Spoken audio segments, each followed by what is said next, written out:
Buenas tardes, bienvenidos a todos. Gracias por venir a esta semana, esta primera edición del XRFest, que como se presentó ayer, que muchos de vosotros vinisteis, organizado por Espacio Fundación Telefónica y por el British Council. Tenemos hoy como inicio de las sesiones, sabéis que esta mañana, por las mañanas, durante los 3 días, hay workshop. Hoy el día está dedicado a nuevas narrativas y queríamos cerrar lo que ha sido el ciclo de la mañana con estas charlas por la tarde para profundizar un poco en uno de los grandes temas que siempre plantean los nuevos medios. Yo, que tengo ya algunos años y que vengo de otros mundos, siempre se repite la misma conversación, siempre suele ser igual, ¿no? Cuando apareció Internet, pues todo el mundo hablaba de que se necesitaba un código nativo, que se necesitaba un lenguaje distinto, una narrativa de un nuevo medio. Cuando llegaron las redes sociales, pues se volvió a plantear el mismo problema. No se puede hablar igual en un correo que en una red social, no se puede hablar igual en una carta. No se necesitan construir nuevas maneras de contar, de aprovechar el medio. Y cuando apareció la UR empezó ese discurso. Cuando ha aparecido ahora este paraguas con el que estamos hablando hoy, el XR, bueno, hoy tendremos la oportunidad para profundizar un poco más y entender mejor qué posibilidades y qué retos nos plantean estas nuevas maneras de contar cosas, de entenderlas, de experimentarlas. Antes de empezar más con el tema de hoy, que es nuevas narrativas, tenemos la suerte, y voy a invitar a subir, sin más, antes de recordar que vamos a estar hoy con el hashtag de XRFest, por si queréis tuitear, y siempre saludar a la gente que nos sigue en streaming, y para los que queráis luego ver todo esto, estará en la página de Fundación Telefónica el link con toda la conferencia completa. Voy a empezar invitando a Mark Lieber, que nos va a dar una pequeña introducción. Él es consejero especial para las inversiones en realidad virtual del gobierno británico y nos va a hacer un breve análisis de las ayudas para la creación en VR que ofrece el país anglosajón. Vamos a empezar con esta pequeña intro, que es corto, y empezamos ya con el tema que nos trae hoy de nuevas narrativas. Así que invito a Mark Lieber a hacernos esta gran intro. Muchas gracias por venir, Mark. Okay, thank you. Well, como he dicho, vamos a ver un vídeo antes de que yo empiece a hablar, ¿vale?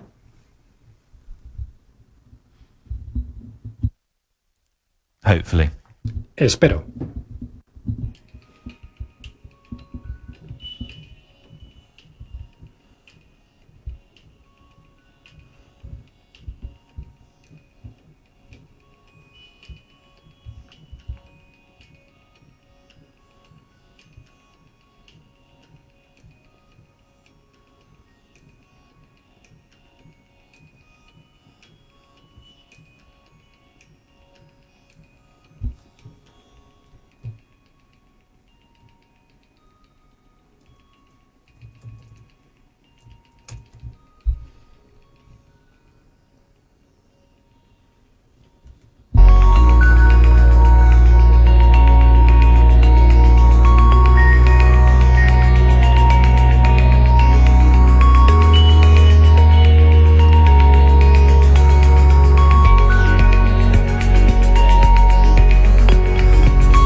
Bueno, me gustaría decir que fue por diseño que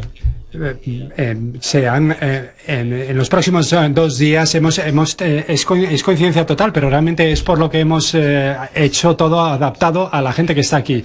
Hablamos del Reino Unido, un sitio donde la tecnología y la creatividad se unen, y ahí nos queremos centrar, y es muy pertinente a esta idea de las nuevas tecnologías. Siempre hemos creído que somos muy buenos con la creatividad, y en este espacio yo creo que somos capaces de reunir la excelencia en el cine, la televisión, los juegos, el teatro, el arte, el compromiso cultural, para empezar a pensar en esta nueva forma y cómo todos trabajamos juntos, porque realmente es una industria totalmente colaborativa entre distintos países ahora mismo.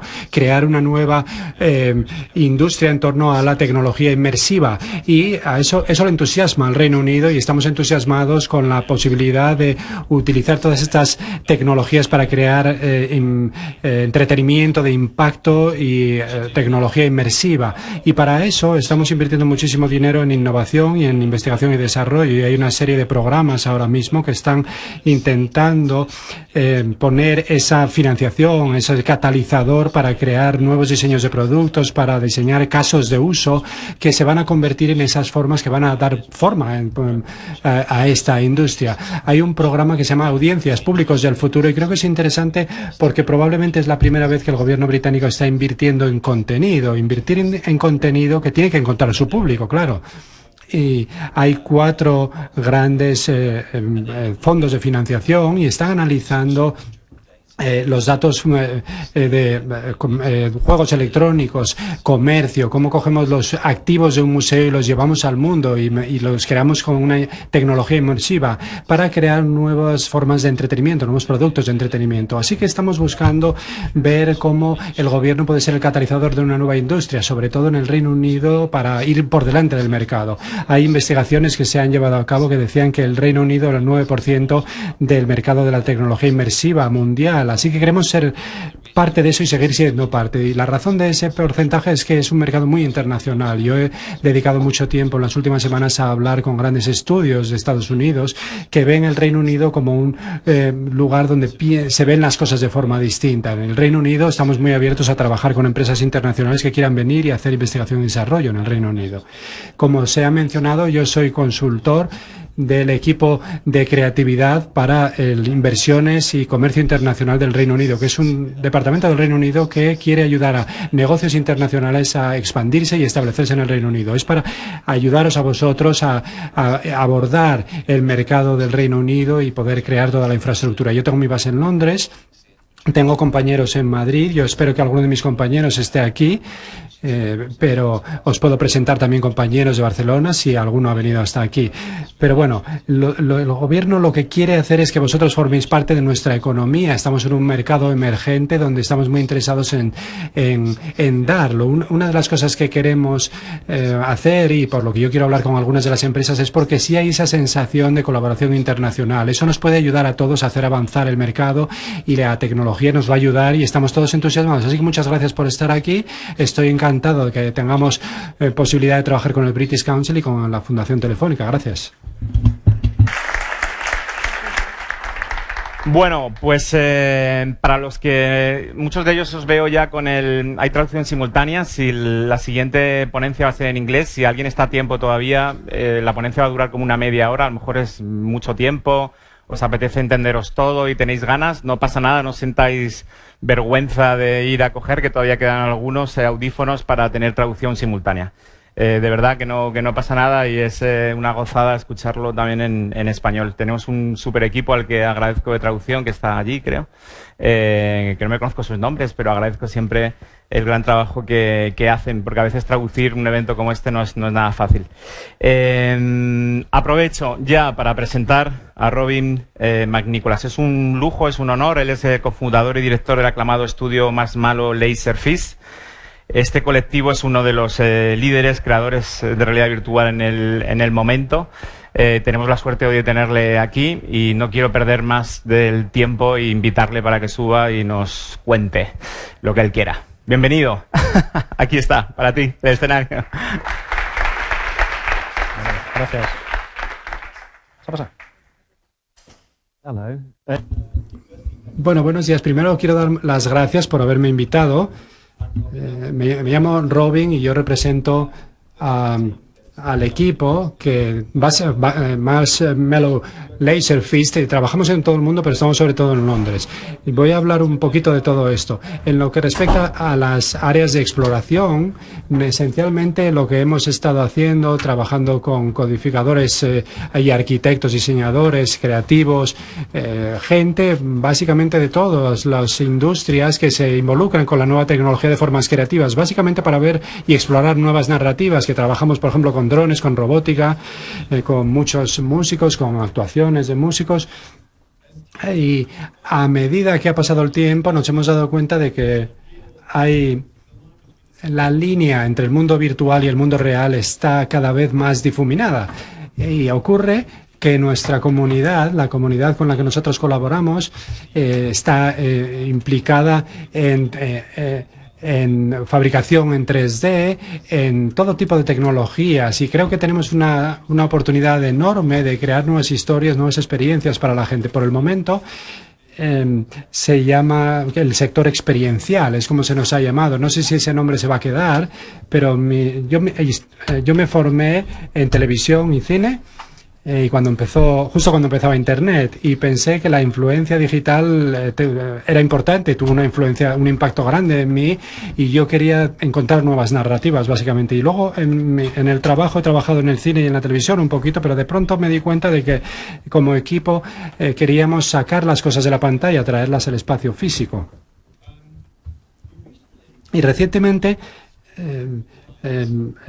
con las esculturas de luz no sé si podéis bajar un poquito la luz para que se vea esto mejor, pero hemos creado esculturas de luz hasta el punto de que la colaboración y lo que hemos descubierto es que nuestro trabajo se encuentra cada vez más en espacios públicos, se encuentra su lugar. Esta es una instalación que hicimos en Londres en enero. Y todas las formas en las que lo hicimos, con tuberías y demás, son exactamente las mismas herramientas con las que hacemos realidad virtual, pero lo hemos traído a través de una ubicación en Londres donde pudimos incorporar la producción también de sonido, la producción visual, y poder permitir que eso se manifestara en un espacio físico para que fuera una experiencia compartida entre personas. Y nos dimos cuenta también de que podemos tener un efecto en el público de una forma totalmente nueva y distinta. Es muy distinto a cómo realmente la gente interacciona con el teatro y el cine.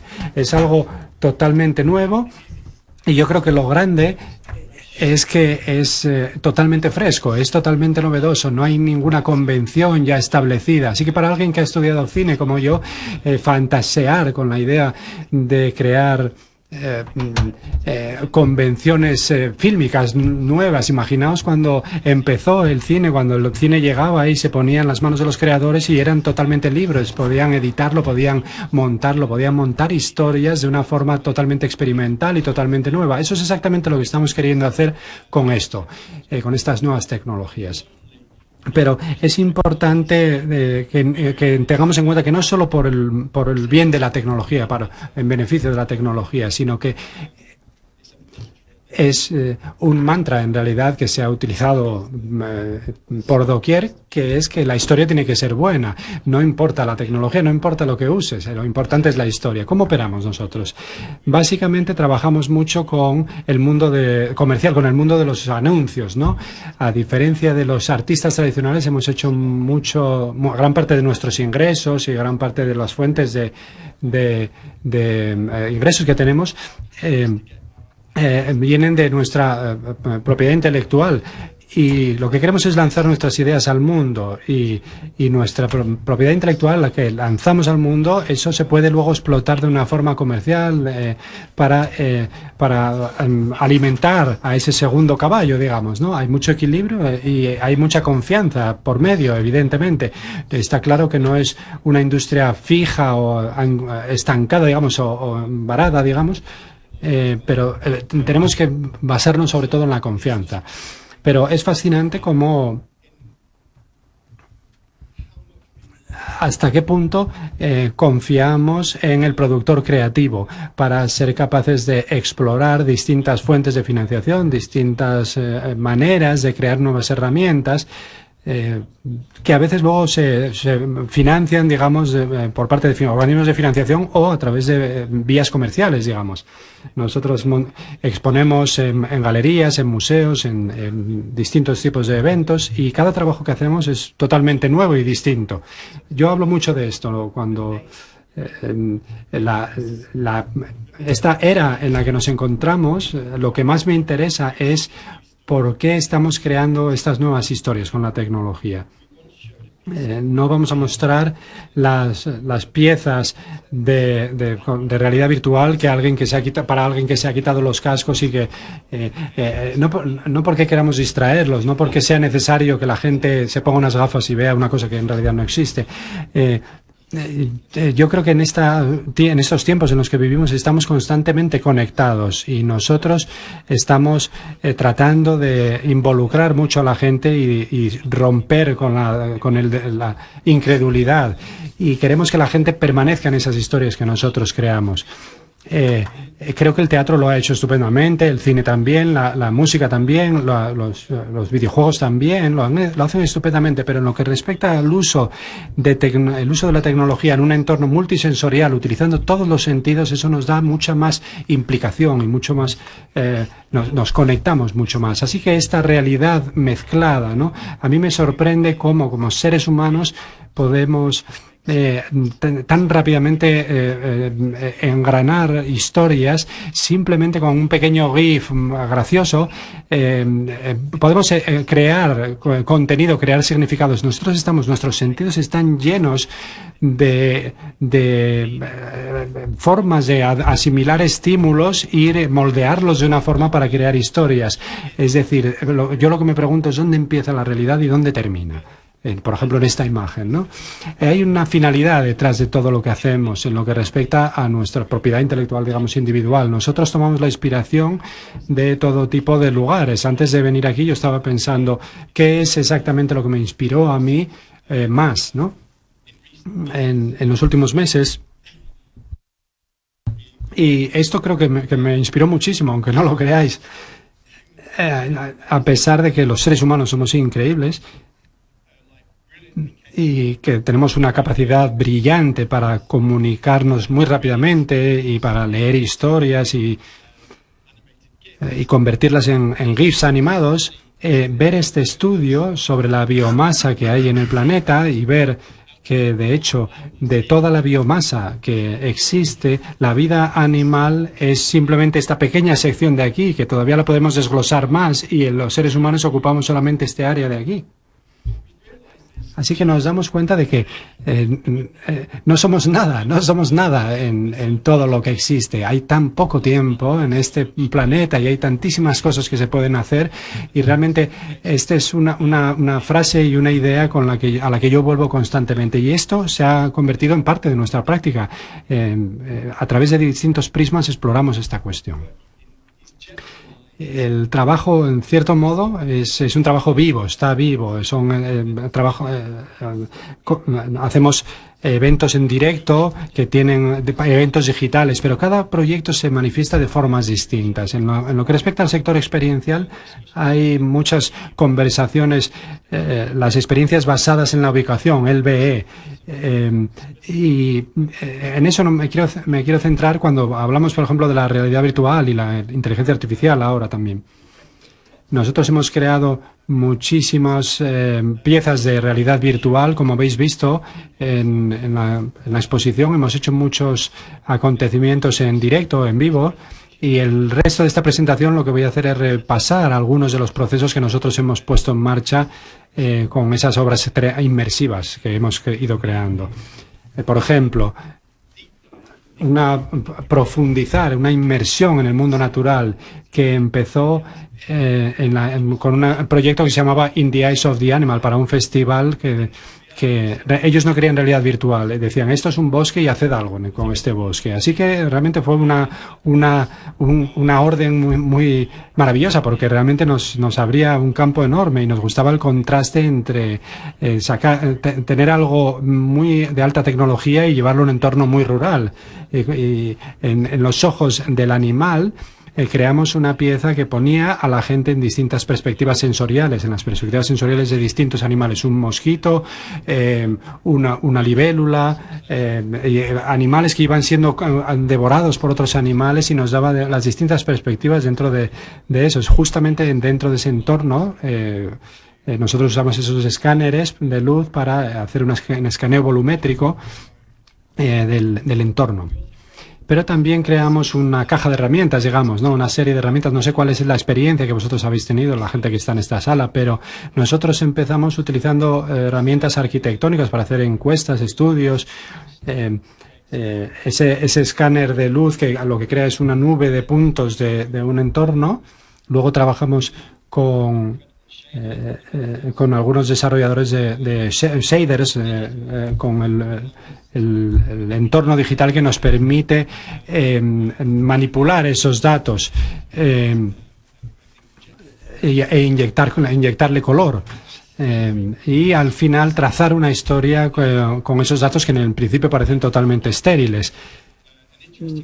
Pero eso nos pone en una situación bastante interesante, porque significa que empezamos a ver la realidad virtual en un entorno volumétrico, muy desde el principio. Y eso nos trajo a Treehugger, que es la continuación. Utilizando exactamente las mismas herramientas, lo que hacemos es llevar a la gente al entorno de una gran secuoya y esa especie de paraguas bajo el que nos envuelve. Y esto se desplegó, se visualizó, por ejemplo, en Sundance, en Tribeca, en South SXSV.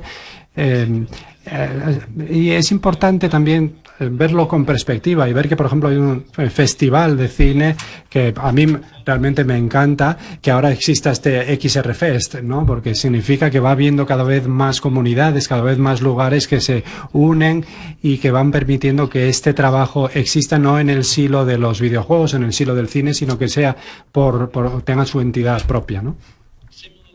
Y de forma similar, en lo que respecta a la conexión del Treehugger, el abrazador de árboles, digamos, y In the Eyes of the Animal, nosotros lo hemos utilizado para estas dos obras, A Colossal Wave, una ola colosal, y Sweet Dreams, dulces sueños.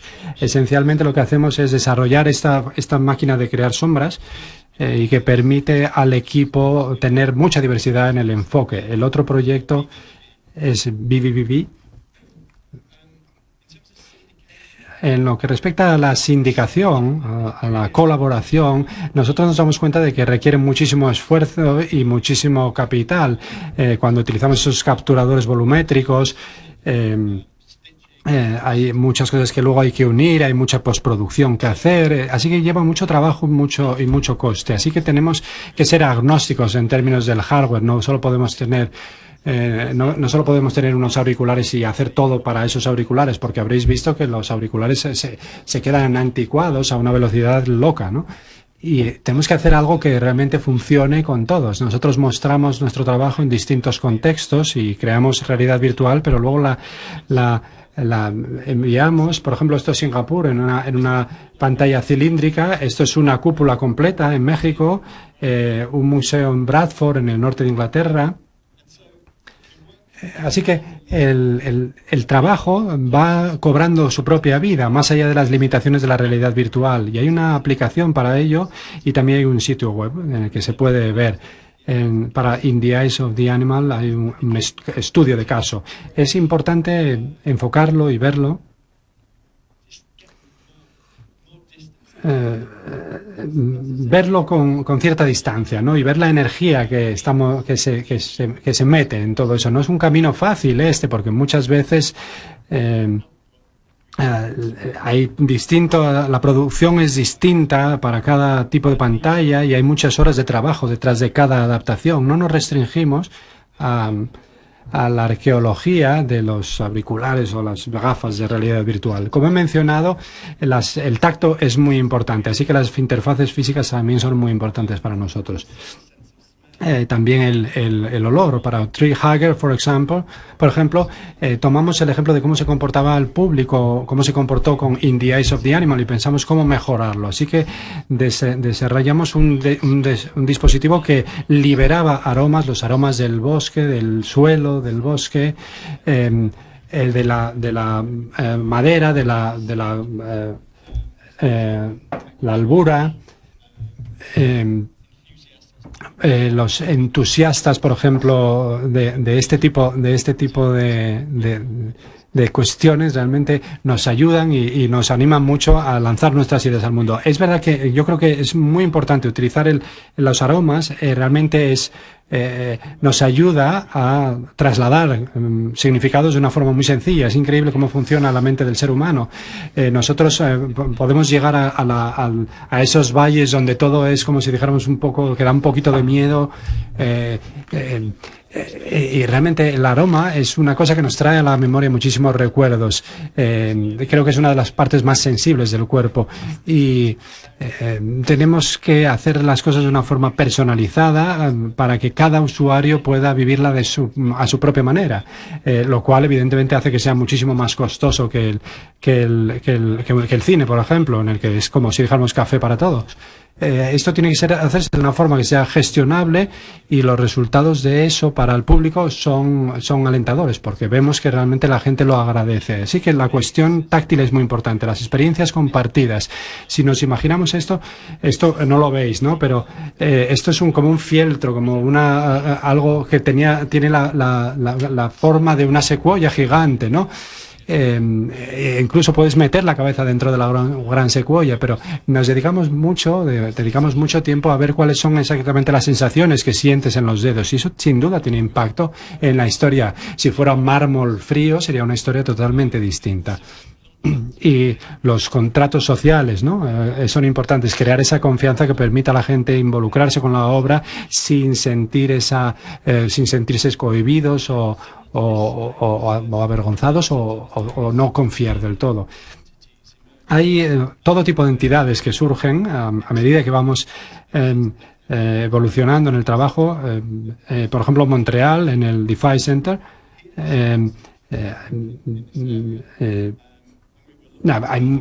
nosotros tuvimos la suerte de poder mostrar ahí nuestra primera experiencia totalmente desinhibida, ¿no? Y fue importante, no hacía falta tener cables eran inalámbricos las gafas de realidad virtual, de manera que la gente pudiera verse verdaderamente dentro del entorno. Luego,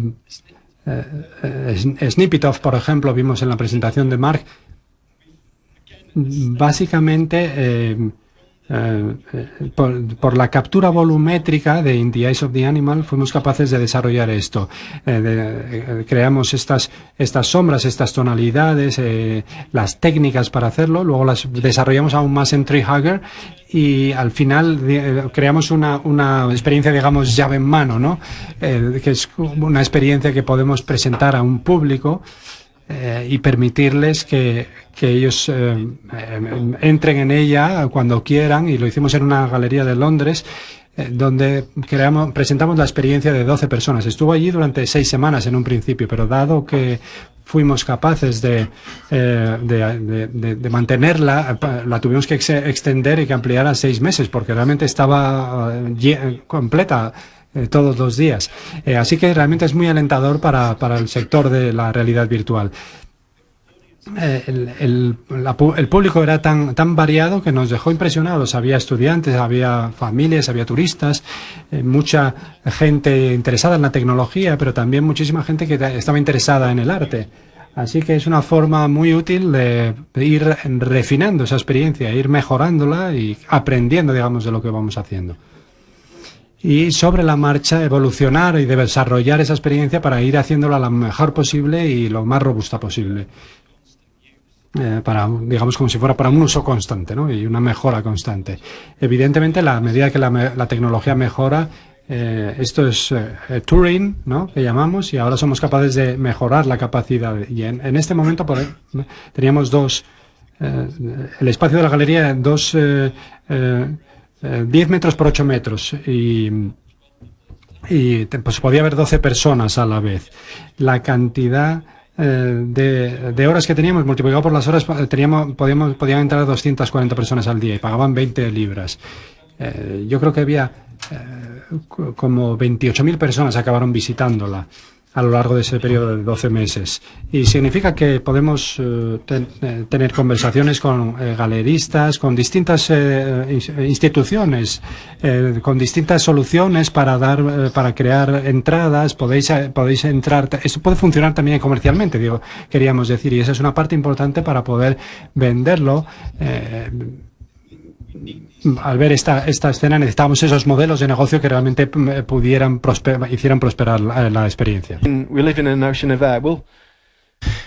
Bueno, y en este entorno hay, digamos, elementos de inmersión que tienen hacen un gran esfuerzo para que la gente se sienta cómoda. Y si hay un experto en realidad virtual, bueno, pues no se necesita demasiado tiempo, pero tienen que tener la mentalidad adecuada, algo similar a lo que sucede si nunca han probado nada similar. Pues de esta manera tenemos que formar a nuestro personal, de tal manera que puedan hacer que un recién llegado, pues, a la realidad virtual, pues pueda implicarse de forma segura en un espacio así. Básicamente están como con una venda y están caminando y se sirven simplemente de las manos para saber por dónde están caminando. Tal y como he dicho, tenemos diferentes dispositivos, tenemos unidades de aromas, tal y como hemos dicho, y, bueno, como acabamos de comentar, la secuoya gigante y demás, esta experiencia, y las pantallas de vídeo que se ven allí son interactivas también. Entonces, a medida que la gente respira, podemos ver la respiración de la gente. Y cuando interactúan con la respiración, es decir, cuando expiran y demás, se ven esas interacciones hasta cierto punto en la pantalla de proyecciones, lo cual es extraordinario. Y esto es algo muy importante para nosotros, porque si vamos a una galería de arte, nos imaginamos, por ejemplo, que hay, por ejemplo, una pared negra con gente que está siendo objeto de realidad virtual, pues lógicamente es muy diferente a otro tipo de experiencia. Y hemos pasado mucho tiempo pensando en estas experiencias, hemos pensado sobre cómo implicar a la gente en diferentes niveles de historias que queremos contar. Este es un vídeo, y aquí, bueno, podemos ver básicamente que la gente se pone los kits de realidad virtual y tienen un sensor de respiración personalizado que se ve que está como en la parte de abajo, y cada una de las personas está representada por su sistema vascular. Y hay un monitor del ritmo cardíaco, y cuando exhalan el aire, el CO2 se absorbe por parte de la vegetación. Entonces la gente, digamos, puede interactuar absolutamente con la cubierta de la secuoya gigante que hemos comentado. Este es un vídeo del monitor del ritmo cardíaco, pero bueno, básicamente hay muchísimos datos, tal y como os estoy comentando. Entonces, en todo momento se respeta la privacidad de la gente. Esto debe quedar muy claro. Entonces, estos datos sobre el ritmo cardíaco, por ejemplo, eran anónimos. Pero es fascinante el hecho de ser capaces de aprovechar la experiencia del usuario y aprender de esta experiencia de usuario. Es decir, saber dónde está el corazón de la gente en cada momento del recorrido, viendo cómo mejoramos el trabajo, cómo podemos mejorar todo lo que hemos hecho. Es algo extraordinario. Y este es el número de visitantes que he comentado hace un momento, y esta fue la primera vez en la que estábamos comercializando de forma real este tipo de sistema. Es decir, aquí nos ayudó muchísimo todo lo relacionado con las redes sociales, influencers y demás. Estábamos trabajando antes con la prensa tradicional, pero bueno, yo personalmente no soy un gran fan de la escena influencer, pero es cierto que es extraordinario ver cuán útiles nos han resultado a la hora de vender de vender entradas, y nos ha servido para darnos cuenta de cuán poderosas son estas herramientas de las redes sociales y demás. Y hay muchísima actividad en línea, tal y como todos sabéis, que nos ayuda también a crear interés y a, bueno, difundir la palabra, por decirlo de alguna manera. A efectos de género, pues el 50% eran hombres, el 45% mujeres, el 5% los visitantes que se llaman no binarios, los que ellos mismos se autodenominan como no binarios. Y esto era algo alentador, la verdad. También se estaba rompiendo un poco con el paradigma de que esto era algo típicamente masculino. Y lo que hicimos a nivel técnico, entre bambalinas, digamos, fue mejorar este sistema llave en mano que hemos mencionado antes, que es un sistema muy sólido a nivel técnico y que tenía, bueno, había como una especie de equipo de pit stop, que cuando, bueno, se estropeaba algo, pues el equipo iba allí y arreglaba lo que fuera menester. Y después estábamos mejorando constantemente, como digo. No era algo fácil. Es mucho más fácil poner un proyector y ver cómo se mueve toda la gente. Pero esto no es lo que nosotros queremos. Queremos una inmersión total y algo multisensorial. Entonces, propusimos la tecnología que estamos utilizando desde un paradigma totalmente diferente. Es decir,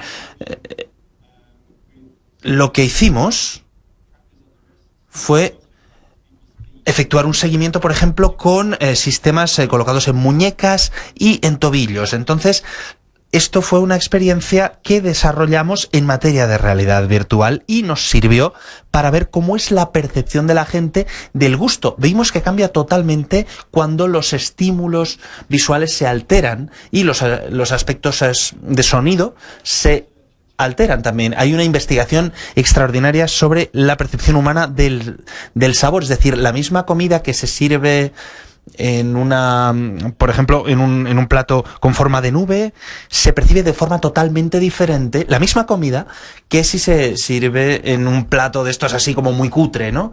Sí. Entonces, ¿cómo podemos trasladar ese fenómeno a un espacio tridimensional? ¿Y cómo? Es decir, ¿cómo es este sonido más cutre? ¿Cómo es este sonido de nube? Entonces, en paralelo, llevamos a cabo un proyecto de investigación que estaba tratando de resolver un problema al que nos estábamos enfrentando, que es, bueno, hay mucha gente en la realidad virtual que mueve las manos y participa o interactúa con las imágenes virtuales. Y algunas cosas interesantes son que queríamos, por ejemplo, interfaces táctiles. Queríamos ver cómo la gente interactuaba con pantallas de vidrio, con superficies metálicas, haciendo clic en ratones. Es decir, ahora mismo podemos tener diferentes partes implicadas. Por ejemplo, podemos crear nuevas historias con diferentes técnicas. Y esto supone una gran implicación. Cuando planteamos la pregunta, ¿podemos efectuar un seguimiento de un algodón de azúcar, un caramelo de azúcar, por ejemplo, en realidad virtual? Bueno, las implicaciones nos ha llevado a utilizar el Machine Learning básicamente para crear modelos de movimiento predictivo para ver cómo las cosas se mueven o no se mueven. Y esto es algo realmente apasionante, pero es algo muy complicado. Y el motivo por el que hacemos esto es básicamente para, rellenar algunas de las lagunas que existen en materia sonora, en materia de olores y demás, o en materia inmersiva.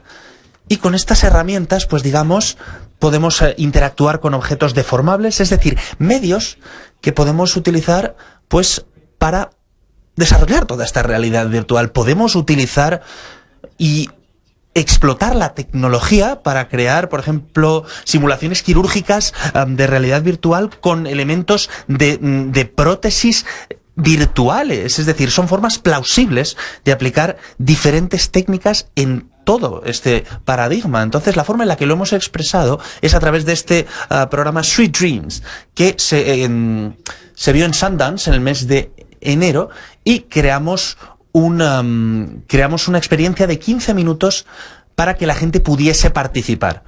Y en Sundance, 2 personas cada vez participaban y, en la primera sala era una sala rosa, se quitaban los zapatos, se quitaban los abrigos, las mochilas, se ponían el kit de realidad virtual y unas gafas, un casco, digamos, y después conocían a un actor, y este actor era un payaso y su trabajo básicamente era estar caracterizado en el mundo que habíamos creado y crear como un contrato social para animar a la gente a participar de forma confiada en la experiencia sin preocuparse sobre el hecho de comer y beber en realidad virtual, sino utilizar comida real.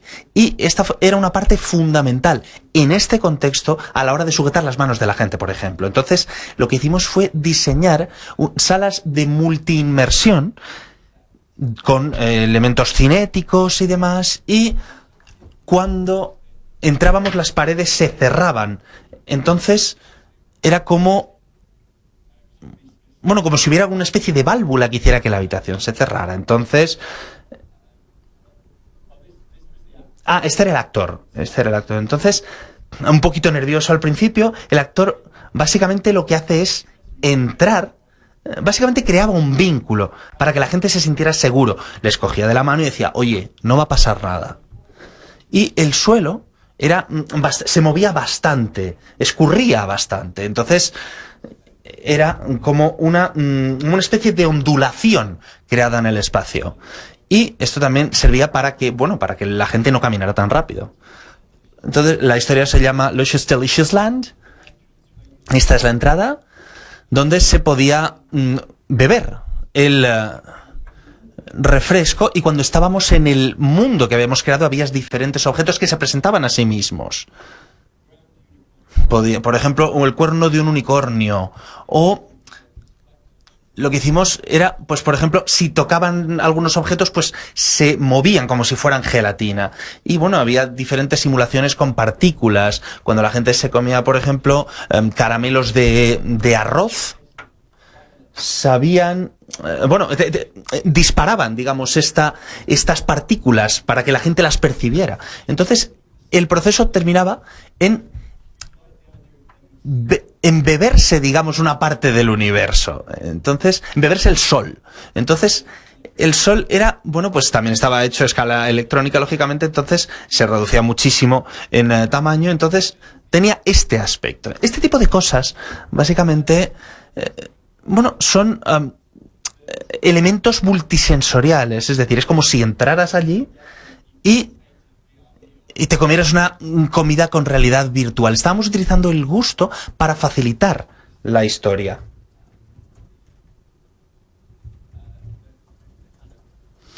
Entonces este es el tipo de... estas son las historias que contábamos, y habíamos creado todos estos platos con la idea de que cada uno de los platos, pues quizás 7 personas en la sala pues iban a tomar la langosta y 10 personas iban a tomar el cerdo, pero no sabíamos cuántas iban a tomar el unicornio. Básicamente habíamos creado diferentes narrativas, diferentes platos. Básicamente habíamos creado una experiencia modular donde la gente pudiera participar y que la gente a la que la gente pudiera volver. Digamos, esto, una de estas se va a publicar el año que viene. Estas son algunas de las criaturas, y esto es todo en tiempo real, ¿de acuerdo? Entonces, esto es una progresión positiva. Sé que me queda muy poquito tiempo. Pero, una vez más, para mí, esta es una estética muy relacionada con los videojuegos. Porque cuando se utiliza un motor de videojuegos, se utiliza un motor de videojuegos para crearla, pero también estamos utilizando gráficos de movimiento, lógicamente. Entonces, para terminar, tenemos mucha suerte de poder trabajar con uno de los proyectos de Audience of the Future, del público del futuro. Y esto básicamente es el grupo de la ejecución del show. Y se está tratando, se han establecido diferentes colaboraciones para desarrollar teatros inmersivos. The Royal Shakespeare Company, por ejemplo, también está participando en esto de Philharmonia Orchestra, también lo está haciendo. Las diferentes entidades que se pueden ver en pantalla, diferentes institutos de investigación. Y básicamente lo que se está haciendo es crear herramientas que puedan ayudar a crear nuestro propio espacio en el sector de la realidad virtual. Y la verdad es que, estaré encantado de hablar con vosotros si os interesa. Pues el Twitter es este que veis, Marshmallow LF. El Instagram es Instagram/Marshmallow Laserfist. Gracias por vuestro tiempo. Y pues espero ver el resto del festival. Gracias. Robin. Maybe we have little time for maybe one... Nos queda a lo mejor un poquito de tiempo para alguna pregunta. De que acabe la mesa redonda que viene después, podéis seguir hablando con él y preguntarle.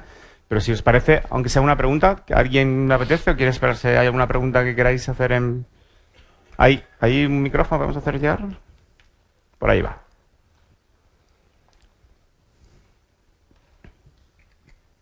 Hi, are you Hola, ¿está explorando algo relacionado con el contenido reactivo? ¿Contenido reactivo? ¿Contenido que se adapta? Sí, en términos de...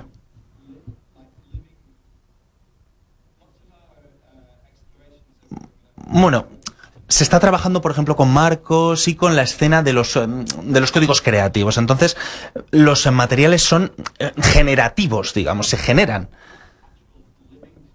Entonces, en términos de proyectos digitales, un poquito basados en Machine Learning, bueno, tenemos mucha formación en materia de Machine Learning, que creo que es reactiva, pero está más basada en estadística, más bien. Todo nuestro trabajo, en nuestro caso, es interactivo de esta manera. Es decir, en términos de reactivos, sí, pues por ejemplo, bases de datos y demás, hay que bucear un poquito más, pero de momento no es nuestro punto principal. Continúa, maybe later, when everything finishes, the people... Cuando terminemos, a lo mejor, bueno, la gente puede hablar contigo, vas a estar por aquí, con lo cual... Sí, por supuesto, y gracias otra vez. Pues para acabar, mientras que colocan un poco el escenario, voy a invitar ya que se suman al escenario, ahora nos van a hablar más de ellos mismos, pero voy a invitar a que suba Emilio Blanque, el Spain Country Manager Innovation Consultant de Vision, Verónica Rodríguez, Content Manager en Isobar y creadora de Woman in XR, Roberto Romero, fundador de Grey School Company y por supuesto es fundador de Future Lighthouse, y Javier Encinas García, líder de propuestas innovadoras en dispositivos para Telefónica. ¡Wow! ¡Qué mesa! ¡Qué lujazo! Tenemos... Siempre, y para los que nos conocéis y para muchos de vosotros que a lo mejor que estéis aquí los conocéis, tenemos la suerte en España pues de contar con profesionales a la altura de cualquier otro país, con empresas que están siendo innovadoras, que están haciendo temas destacados en cualquier otro sitio y a veces cuesta reconocer, ¿no? Que aquí en España estamos haciendo las cosas muy bien y esta mesa... Para que conozcáis un poco quiénes son, vamos a empezar, la voy a intentar abrir al público lo máximo posible, pero para dar un primer turno me gustaría que, si queréis empezamos de aquí a allí, Emilio, pues tengáis un primer turno para presentaros y contar al resto de gente que nos conoce qué hacéis y quiénes sois. Bueno, pues muchas gracias, Óscar. Yo soy Emilio de Vision. Vision es una empresa, nos consideramos de servicios, de innovación. Somos 70 personas ahora mismo trabajando en todo lo que sea pues XR. Estamos haciendo proyectos, muchos fuera también, la verdad. Una de las cosas que creo que falta aquí y viendo... También la presentación que nos ha hecho ahora mismo Marshmallow, ¿no? Es un poco de envidia sana porque creo que las empresas ahora mismo en España pues no están apostando en invertir en hacer este tipo de proyectos, pero creo que talento hay sobrado en España con compañías para poder hacer este tipo de desarrollos. Y nosotros básicamente pues bueno, estamos trabajando en diferentes verticales. La que más nos gusta es la narrativa, pero evidentemente muchas veces no da de comer, y entonces estamos haciendo pues todo el tema, por ejemplo, de healthcare, educación, training, learning y también pues mucho contenido para marcas y publicidad. Tenemos la suerte de tener entre nuestros clientes desde Google a la NASA. Estamos haciendo proyectos para Apple o para Samsung o Huawei. Estamos involucrados en proyectos de 5G porque creemos que el 5G también va a revolucionar la VR y todo este tipo de contenidos en tiempo real, sobre todo para eventos en streaming y deportes y cosas de este tipo. Y también estamos haciendo mucho hincapié últimamente en todo el tema de las XR Zones, que es lo que nosotros creemos que va a ser los eSports del futuro, tratando de implicar también el hecho de que el usuario pues juegue, interactúe y esté integrado dentro de la experiencia. Tratamos de liderar un poco el tema pues dentro de los eventos que se están haciendo a nivel nacional, como puede ser Gamergy esta semana pasada o Barcelona Games World, y también, bueno, DreamHack y demás. No sé, pero como veis tocamos muchísimas cosas, pero es que somos 70 y pico personas. Tenemos en plantilla desde ingenieros biomédicos a pues creativos o desarrolladores en Unity, Unreal o programación más clásica. Y luego pues todo el tema del vídeo 360, o sea que vamos, tocamos todos los palos, básicamente. Muchas gracias. Verónica, tu turno. Bueno, mi background no es tan empresarial y tan impresionante como el de Vision, sin duda, pero bueno, yo vengo de un background un poco más académico, me especialicé en Transmedia Storytelling, que tenemos cosas en común con Roberto, y en Branded Content, hasta que Nicolás Alcalá me puso unas gafas de realidad virtual y al año siguiente estaba estudiando producción en realidad virtual y aumentada, que fue uno de los primeros cursos que hizo aquí en España en 2016. Y desde entonces pues no he hecho otra cosa que intentar averiguar un poco más de qué va todo este medio, cómo funcionan las narrativas. Sobre ello escribo en mi blog y gracias a una primera oportunidad de Noarsis estuve creando la comunidad de Ixtal World Madrid, que es un meetup donde hacemos un montón de eventos un poco con la idea de divulgar cómo funcionan estas tecnologías, los profesionales que trabajan en ellas y todo lo que se está haciendo, porque efectivamente hay que hacer ruido de todo lo que se está haciendo en España y en el mundo para acercar todas estas posibilidades a la gente. Y también estuvimos un poco dentro de Oasis con una iniciativa que buscaba dar un poco visibilidad también a los perfiles laborales y también específicamente a las mujeres, ¿no? ¿Qué mujeres había que estuvieran desarrollando realidad virtual o que estuvieran involucradas a nivel de marketing o a niveles de producción, ¿no? Porque también hay muchos perfiles y tenemos que darlos a conocer, y eso es un poco la labor que me tienen estos mundos. Muchas gracias. Roberto. Bueno, buenas tardes y muchísimas gracias por la invitación, Óscar, de Update, Fundación Telefónica, de British Council. Como siempre, un placer venir a hablar con tanta gente interesante, ¿no? Soy Roberto Romero, llevo trabajando como 20 años creando contenido de todo tipo, sobre todo digital, ¿vale? En videojuegos, cine, publicidad. Hace 5 años monté una empresa que se llama Future Lighthouse, que algunos conoceréis. Aquí hay parte del maravilloso equipo que teníamos. Hacíamos contenido de entretenimiento para el público, ¿vale? Pero en un estado del mercado muy temprano. Y bueno, hace un año que cerramos Future Lighthouse, emprendí una nueva aventura que se llama The Grayscale Company. Grayscale es un estudio de videojuegos y tiene una marca que comparto con otras 4 empresas que se llama Virtual Voyagers, y hacemos contenido para el mercado B2B, o sea, Grayscale B2C de videojuegos, Virtual Voyagers B2B, y hacemos cosas de educación, entretenimiento para marketing, hacemos también cosas de industria, bueno, bastante variado. Tenemos publicados, en mi caso, he participado en 19 producciones en los últimos 5 años de VR, de contenido AAA, clientes como Sony, Digital Domain, Disney, Facebook, somos partners de Facebook y hacemos proyectos muy grandes y tal. Y la verdad que bueno, España es el mercado que es, pero muy contento sobre mí. Os voy contando un poquito para no consumir mucho tiempo, que va a ser un debate interesante seguro. Muchas gracias. Pues es tu turno, Javier. Pues nada, muchas gracias. Agradecerte a ti, Óscar, y agradecer a Espacio Telefónica y evidentemente a British Council que nos hayan invitado a esta charla, y sobre todo a los valientes que se han atrevido con el calor que hace hoy en Madrid a venirse hasta aquí a escucharnos a nosotros. Yo soy Javier Encinas, trabajo en Telefónica, trabajo en la parte global de Telefónica y trabajo en el equipo de dispositivos. Entonces esto, que suena así un poco raro, básicamente lo que hacemos en mi equipo, tratamos de coger toda la innovación o todo lo que vemos realmente novedoso en los mercados y tratamos de aterrizarlo en una propuesta comercial en todos los países de Telefónica. Evidentemente es complicado, es difícil, y empezamos hace casi 3 años con todo el tema de realidad virtual, ¿no? Entonces empezamos desde la parte de dispositivos, que era nuestra zona natural, y empezamos un poco a deconstruir todo lo que era el end-to-end de la realidad virtual, ¿no? Nos dimos cuenta que el dispositivo no tenía ningún sentido sin el contenido, entonces empezamos a crear contenido un poco de manera compulsiva y gracias a Samsung empezamos a jugar en casa pues con temas de patrocinios, con temas de Movistar Plus, que tenemos la grandísima suerte en Telefónica de tener muchas cosas con las que jugar muchas veces. Y al mismo tiempo nos dimos cuenta de que había plataformas de contenidos con las cuales también teníamos que hablar.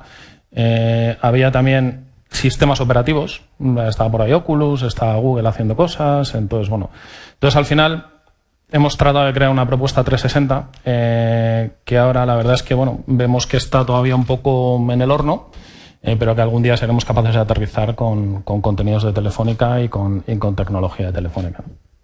Muchas gracias, Javier. Has introducido perfecto seguramente la gran pregunta, el objeto del que hoy viniéramos aquí a hablar, que eran nuevas narrativas. Todos tenéis en común que os relacionáis con los contenidos de una forma u otra y me gustaría hacer en esta primera ronda vuestra aproximación a este tema que es obvio, de que todo lenguaje o que todo nuevo contenido necesita pues una nueva narrativa, una nueva manera, pero no sé desde vuestro enfoque, desde vuestra experiencia, si podéis hablar de qué retos, de qué forma desde vuestros proyectos abordáis este tema que a primera vista parece como obvio, pero que luego en la realidad pues parece que todavía no se entiende a veces, ¿no? Bueno, yo la verdad que a nivel producción pues no estoy implicado en tema creatividades o narrativa.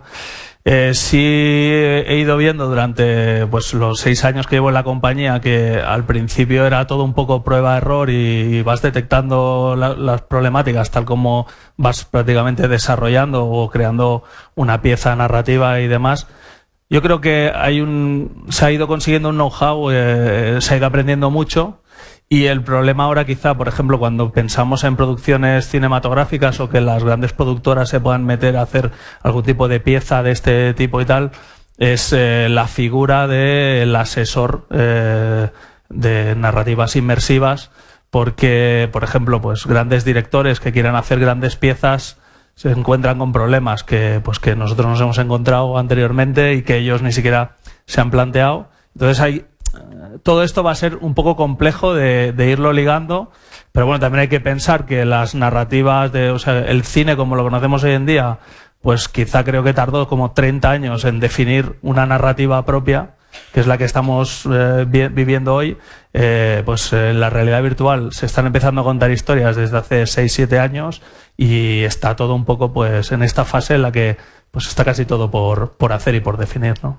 Emilio, ¿en Vision tenéis un perfil específico de especialidad o es un perfil compartido dentro del proceso creativo o cómo me pica la curiosidad de saber cómo? En Vision hay un equipo creativo que pues nosotros nos dimos cuenta que al inicio, hace 6-7 años, como veníamos de la agencia de marketing digital, lo normal era aconsejar directamente a las agencias que empezaban a hacer cosas y te venían casi con propuestas creativas. El problema era que el creativo como tal, como no conoce la tecnología, no conoce el medio, pues la creatividad generalmente no tiene mucho sentido. Entonces, con el tiempo lo que decidimos fue crear un equipo creativo que al principio no tenía mucho peso porque no tenía el conocimiento técnico, pero claro, con el tiempo y los proyectos van adquiriendo y ahora mismo lo que tenemos es un equipo sólido creativo que da soporte a los creativos de las agencias o de la marca para que realmente el proyecto tenga un sentido. Pues si no, es bastante complicado.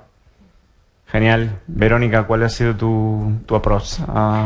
Bueno, yo pienso como Emily que estamos ante un nuevo paradigma que además es curioso porque yo creo que nunca antes en la historia, digamos, de los medios de comunicación estábamos ante un medio que además como nos ha llegado de una forma muy inmediata a los usuarios finales.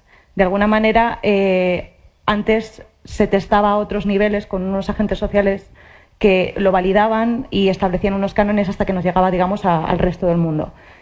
Y en la época tan maravillosa en la que estamos ahora, estamos probando tecnologías que están todavía con kit de desarrollos. ¿Eso qué significa? Pues que somos también partícipes, estamos pudiendo crear, experimentar de una manera muy, muy bonita, pero también un poco caótica, ¿no? Y en ese sentido sí que es verdad que hay muchos lenguajes cruzados es normal que se beba de un medio anterior, ¿no? Igual que las primeras retransmisiones de televisión eran de programas de radio. Es normal que hayamos vivido unos primeros momentos donde lo que teníamos eran vídeos 360, donde nuestra única función era mirar en un espacio de 360. Pero yo creo que ya poco a poco vamos evolucionando hacia una narrativa o hacia unos formatos que entienden mejor el potencial de la realidad virtual para realmente convertirse en un medio, porque bueno, hay una opinión generalizada, digamos, aunque es discutible, de que realmente la realidad virtual es una tecnología, es una plataforma, todavía no es un medio. Y yo pienso que está en el camino de ello y que sí que va a tener que tiene una potencia narrativa bestial, si no, no estaría aquí, si no creyera eso. Pero es verdad que todavía, hasta que lleguemos a ese lenguaje y entendamos exactamente cómo funciona, está un poco en ese término de plataforma, ¿no? Como cree Janet Murray. Pero creo que que empezamos a entender que realmente hay una interacción, el situar al espectador o al usuario o al explorador dentro de un espacio, darle esa capacidad de interactuar con este entorno es lo que tiene, esa magia que tiene la realidad virtual, más allá de la empatía y de ponerte en el lugar de otras personas. Es también un poco como qué significa estar en un entorno, interactuar con los objetos de ese entorno, interactuar con las personas de ese entorno, aunque eso ya nos vamos un poco más a futuro, a narrativas reactivas y demás. Pero bueno, estamos en el camino y queda mucho por recorrer, pues es que llevamos nada, 6 años, como dice él, un poco más, un poco menos, y todo esto tiene que gestarse. Y lo bueno es eso, que estamos muchas personas de muchos y variados perfiles metiendo mano en esto, y eso es caótico, pero es también maravilloso. Muchas gracias, Roberto. Yo voy a añadir algunos cambios al discurso un poco, porque sí que es verdad que estamos en una época nueva. Hace 6 años que tenemos dispositivos que están saliendo al mercado y tal, pero la realidad virtual no es nueva. Y sobre todo no es una tecnología exactamente, es una forma de contar contenidos. Lo podemos englobar todo en una palabra que me gusta mucho más utilizar que realidad virtual, que es contenidos inmersivos. Y bueno, remarcar antes de ordenar los pensamientos 2 cosas. Marc ha hablado sobre invertir en contenidos, súper importante, porque eso es clave para la industria. El contenido al final es lo que define todo, y si nos ponemos a escarbar en cuál es el origen del contenido de la realidad virtual, estamos hablando de contenido interactivo, inmersivo, ¿vale? Con lo cual tenemos una referencia muy obvia al mercado de los videojuegos, que es un mercado que se lleva desarrollando los últimos 30 años de forma masiva, ¿sabes? A nivel internacional. De ahí beben casi todas las narrativas que estamos utilizando actualmente en realidad virtual, con algunos matices, obviamente. La realidad virtual usa herramientas... Del teatro también. Del teatro, eso lo iba a decir ahora, porque Robin ha mencionado 2 cosas que me gustan mucho, teatro inmersivo y Punch Drunk, que es una compañía de teatro inmersivo que me encanta y que me hizo dejar un trabajo para escarbar en el teatro inmersivo, de hecho. Entonces, claro, llevamos en la industria de los videojuegos muchos años desarrollando estas herramientas. Hay mucha gente que viene del mundo del cine, que no estaba muy cercana al mundo de los medios interactivos, que ha descubierto todo este mercado y que está redescubriendo este tipo de herramientas. La gente que estábamos más cercana al mundo de los videojuegos estamos más familiarizados con estos entornos, ¿no? Con la forma en la que podemos recrear la realidad desde un punto de vista virtual, ¿no? De hecho, en la definición de realidad virtual en los años 90 se consideran los videojuegos realidad virtual. O sea que esto es así y siempre ha sido así. Y veo por ahí alguna persona que lleva muchos años en este sector asintiendo, y esto es muy importante para entender el mercado. Y para entender el mercado hace falta también entender cómo son los cambios generacionales. O sea, ahora mismo nos estamos enfrentando a diseñar contenido para las futuras generaciones, para consumir contenido en la próxima década, en las próximas 2 décadas. ¿Por qué? Es muy fácil. Si alguno es capaz de ver a un niño menor de 18 años consumir una película sin mirar una segunda pantalla, el Twitter, el Instagram, etcétera, que levante la mano. Creo que todas las nuevas generaciones, toda la gente joven que nace a partir de los 2000, tiene un déficit de atención porque están acostumbrados a una cantidad de estímulos enorme. Entonces nosotros tenemos que responder desde la industria de la generación de contenido de entretenimiento con soluciones que aborden este déficit de atención, que les produzcan una inmersión y que les den unas herramientas interactivas para poder manipular esas realidades en las que están viviendo, ¿no? O sea, como imaginaros que en vez de ir a ver Indiana Jones, vivo Indiana Jones, soy parte de la historia, participo activamente, es lo que llevamos haciendo en la industria de videojuegos los últimos 20 años, aventuras gráficas en las que yo soy parte de la aventura y de la historia. Y a partir de esto podemos entender que el mercado se ramifique en un montón de sectores, ¿vale? Porque la realidad virtual en realidad es un sector muy grande. Los medios inmersivos cubren muchísimas demandas, tanto en educación como en industria, como en cualquier cosa que os podáis imaginar. O sea, uno de los últimos proyectos que he hecho es un videojuego de PlayStation 4 para turismo de Cataluña. Cuando yo llegué a la gente que maneja turismo me dijeron, es que necesitamos crecer las métricas para que más gente de fuera de España venga a la región de Cataluña pero no vaya a la capital.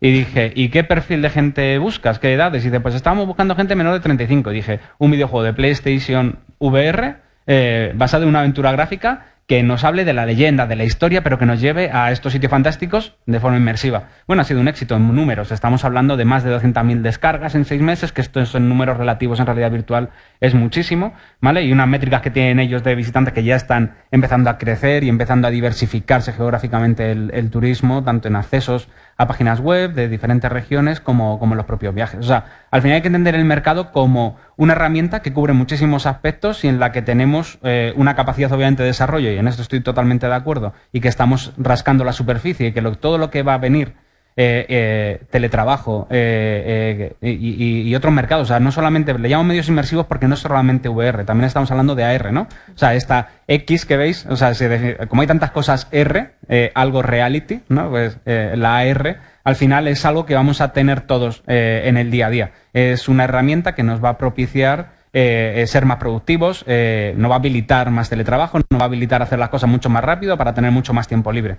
¿vale? Al final, el ser humano siempre estamos buscando cómo automatizar las cosas para tener más tiempo libre, ¿no? Y ser menos esclavos de nuestros trabajos. Todos los medios inmersivos van a ayudar mucho en esto, y luego la parte del entretenimiento, que nos encanta a los que estamos aquí, y imagino que a todos vosotros, pues es súper emocionante, ¿no? Para desarrollar este lenguaje. Me callo ya, yo tengo que seguir un poco, que si no voy a fagocitar el tiempo. Javier, ¿quieres añadir algo en esta ronda? Yo creo que sí que no, sí. No, o sea, yo estoy totalmente de acuerdo con lo que han dicho los tres, ¿no? O sea, a mí me parece que las narrativas vienen también muy influenciadas por la manera que tenemos de consumir el contenido, ¿no? Entonces, yo creo que el contenido ahora mismo, la manera de consumirlo, que no suele ser, sobre todo en la parte virtual reality, de unas gafas, que muchas veces te aíslan socialmente y ese tipo de cosas, pues yo creo que son cosas que tendremos que trabajar y tendremos que ver cómo somos capaces de que sea una experiencia más social, que ya hay cosas con avatares, etc, pero yo creo que tiene que ahondar ahí e influir ahí. Y sobre todo a mí me gusta mucho lo que ha estado contando Robin, ¿no? Porque yo siempre he querido mucho que, sobre todo la parte de virtual reality, lo bonito es lo inmersivo, ¿no? El que seas capaz de teletransportarte a otro sitio, el que seas capaz de vivir experiencias desde el salón a lo mejor de tu casa, ¿no? Entonces, yo siempre digo una frase que es: cuanto más engañes al cerebro, más inmersiva es la experiencia. Entonces, si eres capaz de engañarle con los sentidos, ya sea pues con el olfato, ya sea con el gusto, ya sea con el oído, pues cada vez será más inmersiva, ¿no? O sea, entonces, ese tipo de experiencias en las cuales tú eres capaz de estar en un backstage, en un concierto que lleva meses, las entradas agotadas, el que tú puedas vivir, yo qué sé, una final de la Champions como si realmente estuvieras allí, yo creo que es una manera de contar las cosas radicalmente distinta, ¿no? Porque pasas de el ser mero espectador al formar parte de un espectáculo, formar parte de un concierto, o vivir como si estuvieras en ese concierto, pero realmente tú no lo estás viviendo, ¿no? Entonces, yo creo que todo ese impacto de esta tecnología o este tipo de tecnologías, porque también el augmented reality, hace un año, si te acuerdas, estábamos aquí hablando de educación y del impacto de la realidad virtual en educación. Pues es lo mismo, o sea, no tiene nada que ver el cómo estudiábamos nosotros la historia del antiguo Egipto o de Grecia clásica a cómo pueden estudiar ahora con unas gafas de realidad virtual o con un tablet con realidad aumentada, ¿no? Entonces, yo creo que todo eso va a ser una revolución de cómo vamos a contar todo, y aquí estos señores son expertos en todo el tema de training en empresas y de crear experiencias en empresas que realmente sean capaces de llevarte a una plataforma petrolífera a estar haciendo una formación y realmente tú considerar que estás en esa plataforma petrolífera, ¿no? Yo creo que es un poco la magia de todo este tipo de tecnologías y es lo que un poco tenemos que empujar desde la parte de la narrativa o cómo contar esas historias para que esa magia sea posible, ¿no? Pues completado este segundo ciclo, yo creo que hay un montón de gente que seguro que va a tener preguntas más interesantes que las mías, que son un poco originales, pero por acabar tengo algunas curiosidades concretas que me voy a permitir el lujo, ya que estoy aquí, de preguntaros. Hace muy poco Vision saltó a las noticias porque ha sido adquirida por yo creo que uno de los referentes también de creación de contenidos en este país, que es MediaPro. Y me parece muy interesante en esto que estamos hablando de las nuevas narrativas. Ya sé que es pronto y sé que es difícil, pero ¿cómo piensas tú? Porque entiendo, desde mi ignorancia, que alguien como MediaPro entiende que vosotros estáis ahí para ayudarles a acceder a esos nuevos públicos, para ayudarles a entender esas nuevas narrativas. ¿Cómo veis esa convivencia entre el mundo más tradicional de los contenidos y este nuevo mundo que está empezando a nacer? Es un buen momento para tirar balones fuera. Bueno, la verdad es que realmente hace muy poco tiempo que estamos, pero sí, nosotros creemos que o tenemos el deseo de haber entrado un poco para ayudarles con todo el tema de los contenidos que están creando. Creo que que tienen como 160 series en producción para todas las plataformas, pues Netflix, HBO, Amazon Prime y demás, y Movistar, por supuesto. Nuestra ilusión, lo que nos gustaría es que cada una de esas producciones pues tenga una parte en inmersivo, que pueda dar soporte pues en lanzamiento de campaña, en tienda, que se puedan hacer pues proyectos transmedia de vídeos 360 para redes sociales, de experiencias de todo tipo.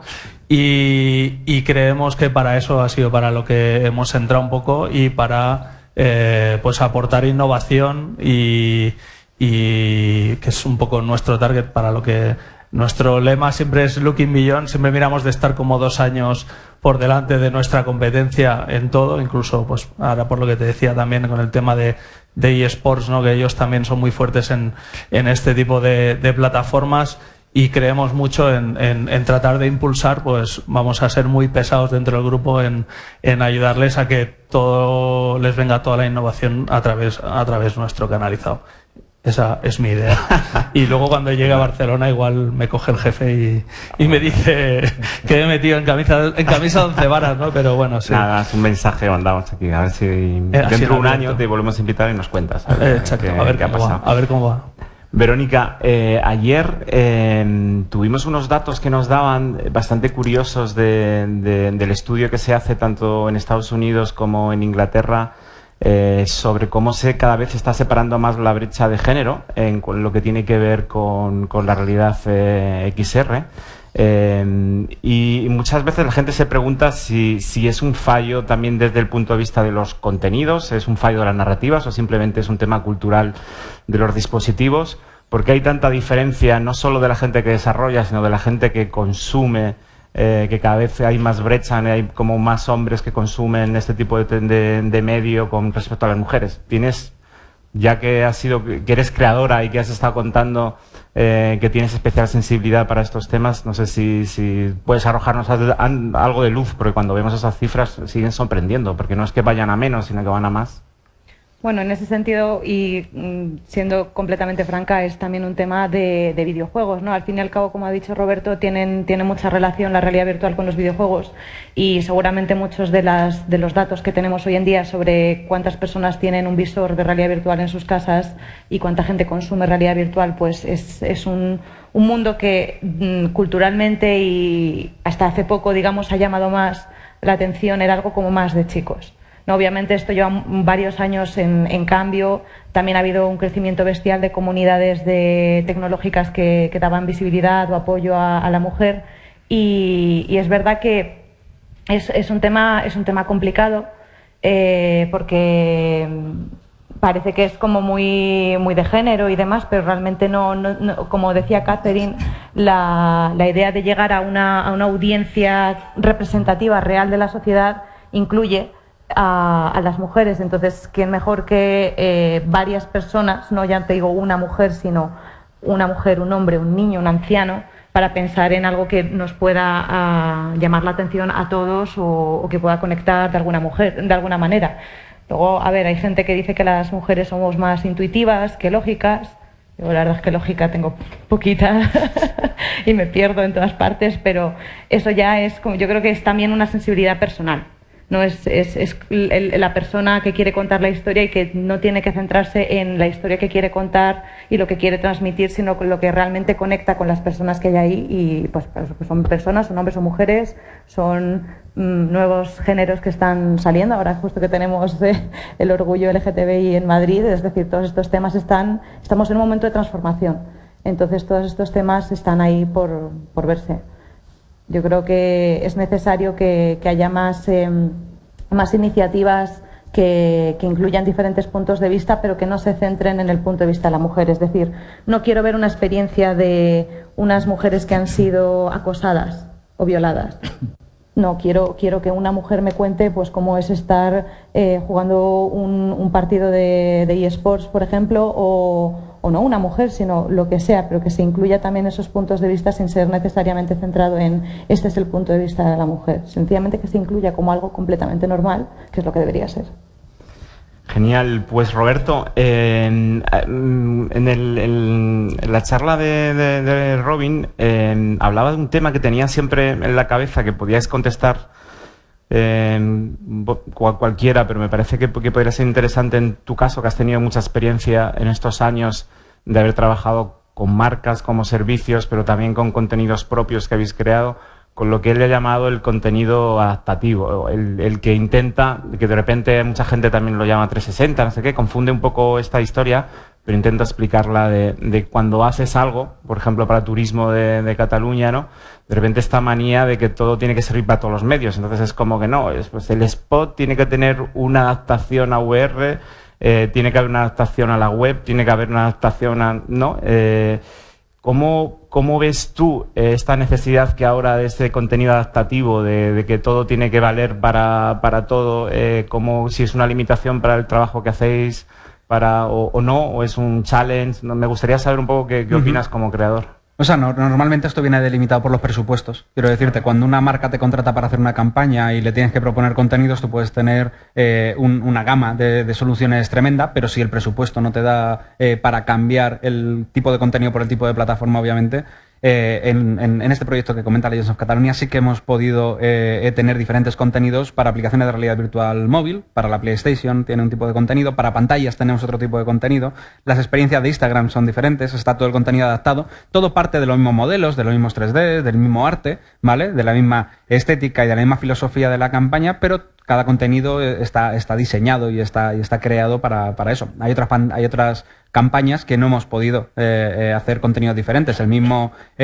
contenido que haces interactivo para un casco de realidad virtual, lo pre-renderizas en un vídeo 360 sin más, sin que tenga mucho sentido, pero porque es una decisión del cliente y tienes que hacerlo porque es así. Y al final deja de tener tanto sentido y tanto valor, ¿no? Porque no todos los dispositivos, esto lo decía un poco antes, ¿no? Tienen las mismas herramientas, ¿no? Para contar las historias. Hay que adaptar a cada medio su lenguaje, obviamente. Entonces, bueno, en cuanto a marcas, sí que es verdad que hay una reutilización de contenido muy grande en todos los proyectos, porque al final pues estás creando algo que bien modelado y bien pensado y bien organizado, pues te sirve para hacer cross-platform y tú puedes tener un montón de... No sé si era sobre esto. Sí, totalmente. Yo creo que la clave, si no toman malentendido, sobre el presupuesto, ¿no? Que si realmente hay presupuesto para hacerlo, te permite que haya una adaptación al contenido y que no haya una reutilización, ¿no? Que realmente creas con contenido. Claro, exactamente. Porque cuando hablamos de XR como paraguas, entiendo que también en vuestra experiencia tampoco tiene nada que ver un contenido para VR que para AR, que para XR, Hombre, ¿no? Es totalmente diferente, ¿no? O sea, cuando yo me siento... O sea, yo últimamente trabajo de game designer, ¿vale? O sea, lo digo últimamente porque antes en Feature Lighthouse estaba de director de tecnología, pero también me metía en todo, obviamente, porque soy un poco culo inquieto, ¿no? Pero ahora que estoy trabajando más en profundidad y más acomodado como diseñador de juegos, tienes estas herramientas, ¿no? en la mano para poder adaptar todos esos contenidos a la plataforma que toca, y al final es que es el uso del lenguaje, el uso de esos assets lo que te hace hacer que cada plataforma brille. O sea, si tú tienes que hacer un juego de realidad aumentada, son unas herramientas diferentes. O sea, al final, y dentro de realidad aumentada, si es con gafas, o si es un tablet, o si es un móvil, también cambia la superficie, o sea, sobre la que estás viendo. O sea, al final es un marco, ¿no? O sea, igual que rompemos el marco cuando pasamos de la pantalla del cine a representar eso en una experiencia en realidad virtual, también cambiamos cuando el tamaño de la pantalla es diferente. El contenido de los aviones se adapta para los aviones, ¿no? O sea, la misma película pues aquí es lo mismo, ¿sabes? O sea, en realidad aumentada hacemos contenido que tiene sentido. O sea, hay historias. Yo lo primero, cuando voy a ver un cliente y me dice, quiero realidad virtual, le digo, no, ¿quieres contar una historia? Ahora dime qué quieres contar y yo te digo cómo es la mejor forma de contarla. Y eso es lo que deberíamos de hacer todos en la industria. O sea, no vamos a vender realidad virtual. O sea, nosotros contamos historias y elegimos el mejor medio y al que más le conviene al cliente, sea en el sector que sea. Si es entretenimiento, es algo más abierto, pero si es educación, tenemos que irnos a por las herramientas que son más eficientes. Si es industria, tenemos que ir a por las herramientas que más ahorran dinero a la compañía, que más reducen los problemas de riesgo laboral. O sea, cada industria tiene sus propios objetivos y los medios inmersivos ayudan a esos objetivos. O sea, tienen que ser un medio, no tienen que ser un objetivo mismo. Esto lo contesta muy bien, creo. Pues sí. Javier, por acabar esta ronda, lo hemos mencionado al principio, lo contaba Emilio, uno de los grandes retos también que hablamos de contenidos y hablamos de nuevas capacidades, pues parece que va a ser el 5G. Tú que estás en el meollo del asunto, ¿qué nos puedes contar? Pues sí, la verdad es que uno de los casos de uso muy claros que nosotros vemos de 5G es precisamente todo el tema de realidad virtual. Realidad virtual, o no sé hasta qué punto, si vídeo 360, el hecho de que, bueno, pues todo el tema de, evidentemente, los anchos de banda, de las velocidades, de la reducción de latencia, evidentemente la capacidad que tú vas a tener de transmitir vídeo en 8K, lo que estábamos hablando, pues cuando Emilio grabe con Media Pro un partido de fútbol, pues que lo puedas estar emitiendo en 8K, con streaming adaptativo, y yo lo puedo estar viendo o en el móvil o lo puedo estar viendo con unas gafas que a su vez están conectadas al móvil y estoy en el autobús o estoy en el metro, ¿no? Eso es una de las cosas que nos debería traer el 5G, ¿no? Y bueno, y es una de las cosas que se espera de la tecnología, ¿no? Es verdad que el 5G está todavía muy incipiente, entonces se empiezan a ver poco a poco casos de uso que, ya digo, para mí el de la realidad virtual es un caso muy claro. La realidad aumentada, 3/4 de lo mismo, ¿no? O sea, bueno, hemos visto lo que ha anunciado Google hace relativamente poco, de la integración de Google Maps con todo el tema de realidad aumentada, y que tú vayas pues por la calle con unas gafas puestas y te diga si hay mesa en tu restaurante favorito, o te esté indexando información en tiempo real de si hay tu plato favorito, te salgan evidentemente promociones, que también favorecerá a tener otra manera de interactuar con el cliente en todo el tema de publicidad, el que tú pases al lado de un Starbucks y de repente, pues, no sé, te sugiera el tener una oferta o tener cosas así. Entonces, yo creo que todo eso, toda esa volumen de datos que vamos a tener que ser capaces de tratar y devolverle al cliente prácticamente en tiempo real para que no note o sea, para que no te hayas pasado el Starbucks y 100 metros después te saque la oferta, ¿no? Pues todo eso es lo que nos tiene que dar el 5G, ¿no? Entonces ya te digo que todo el tema de Extended Reality es uno de los casos claros de uso del 5G, que poquito a poco van apareciendo los casos de uso. Todavía son, no voy a decir escasos, pero todavía, bueno, pues tiene que correr mucho la tecnología, y es lo que veremos yo creo, en los próximos 2, 3, 4, 5 años, ¿no? Y Movistar en concreto con respecto al lanzamiento del 5G, o sea, ahora mismo ya... No trabajo en redes, no te puedo comentar, no te puedo decir si va a ser dentro de un mes o va a ser dentro de un año. Evidentemente estamos trabajando en el 5G, vamos a tener despliegue en 5G, vamos a empezar por Europa, evidentemente que Latinoamérica probablemente vendrá un poquito después, Alemania, UK y España evidentemente serán foco de despliegue de 5G, pero ya te digo que yo creo que todavía, de hecho, estamos haciendo muchas cosas también en Edge Computing, ¿no? Que es lo que se llama 4.5, o mucha gente le llama 4.9, porque todavía vemos facilidad en la elasticidad de la red y en todo el tema de llamarlo 4X.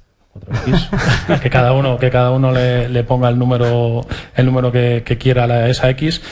Pero evidentemente Telefónica y Movistar tendrá una propuesta de 5G, evidentemente. Genial, pues yo creo que es un muy buen momento para abrir la conversación. Yo puedo seguir preguntando, pero me parece que aquí hay mucha gente, caras conocidas, gente que sabe, manos que se levantan. Ya por ahí hay una pregunta, si podéis pasar el micrófono por ahí detrás.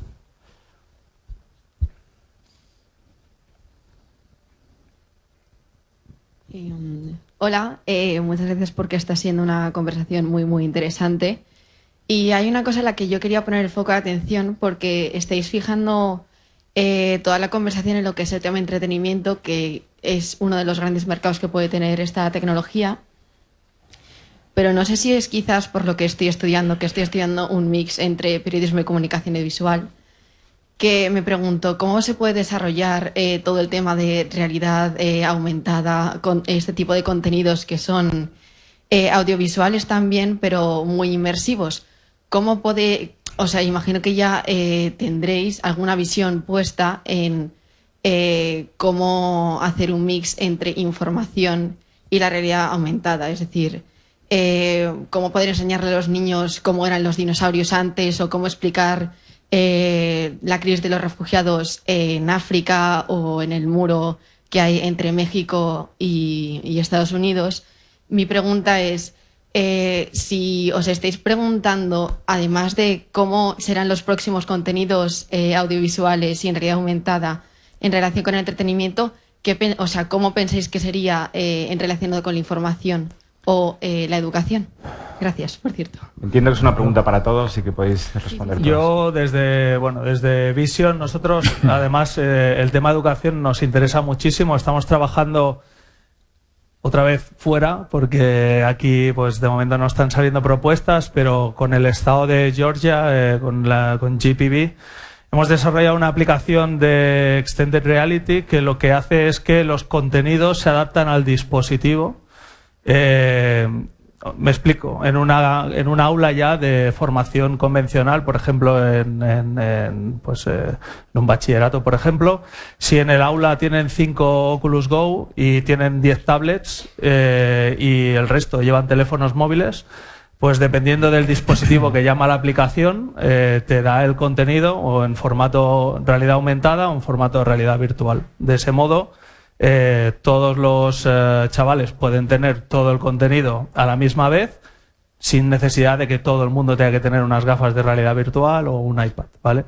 Entonces creemos que toda la formación, deseamos y esperamos que toda la formación se dé cuenta de que realmente esto pues hay que dejar de talar árboles y ponerse a hacer cosas con este tipo de contenido, que además es mucho más visual, es mucho más inmersivo, pues lo que hablábamos antes, ¿no? Un chaval que lo metas dentro de una pirámide y vea cómo funcionaban el sistema de elevación de puertas y no sé qué, va a aprender mucho más rápido y lo va a vivir y le va a quedar para muchísimo más tiempo que si le pones un libro y se tiene que estar leyendo ese contenido, ¿no? Nosotros creemos muchísimo en esto y nos gustaría hacer muchísimo más contenido de educación, pero hemos empezado por Estados Unidos como en muchísimas otras cosas. Te dejo yo un par de referencias, ¿vale? Para que puedas buscar. The New York Times es uno de los medios de comunicación que más está innovando en medios inmersivos, ¿vale? Tiene desde realidad virtual a realidad aumentada. Sobre todo hay una cosa que mola mucho, no sé si conocéis unas gafas que se llaman Magic Leap, son unas gafas de realidad aumentada, ¿vale? Que proponen hologramas, ¿vale? A través de las gafas. Hay una experiencia de New York Times que te cuenta un evento de el volcán este que entró en erupción en una parte del sur de Asia, que no me acuerdo exactamente dónde era, pero te cuenta la noticia esta y te la cuenta con gráficos aumentados, donde tú puedes explorar la montaña, tienes un montón de gráficos, de infografías y tal. Es una buena aproximación de cómo puede ser contar historias sobre noticias, que era tu pregunta del principio, ¿vale? Un documental, por ejemplo, en Vídeo 360 puedes ver en El País Vidas Contaminadas, que es un documental que hicieron mis compañeros de Virtual Voyagers, que cuenta la tragedia de Fukushima, de la estación que explotó de la central nuclear.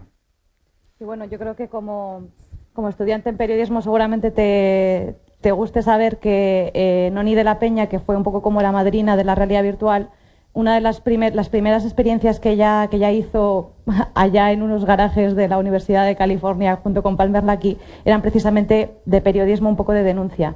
Y de hecho, dos de las experiencias que tuvo más interesantes era que además ya te digo que entiende que en aquella época, con aquellos niveles de tecnología que teníamos, era una experiencia visualmente muy pobre pero muy poderosa. Por ejemplo, se llama Hungary en LA, o sea, como hambruna en Los Ángeles, y veías cómo grababan los sonidos reales de una cola de gente esperando para comer en Los Ángeles y cómo de repente un avatar, un señor delante de ti se desmayaba de hambre.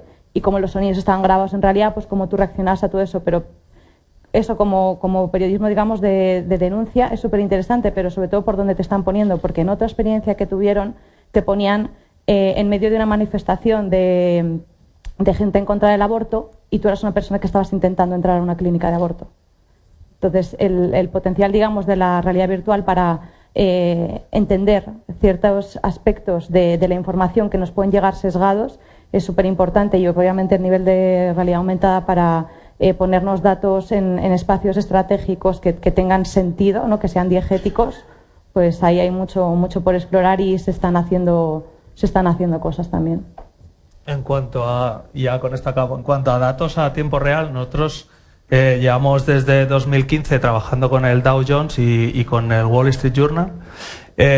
Y lo que estamos haciendo es implementar cada tecnología nueva que sale, implementar los datos a tiempo real, la visualización de datos a tiempo real en esa tecnología.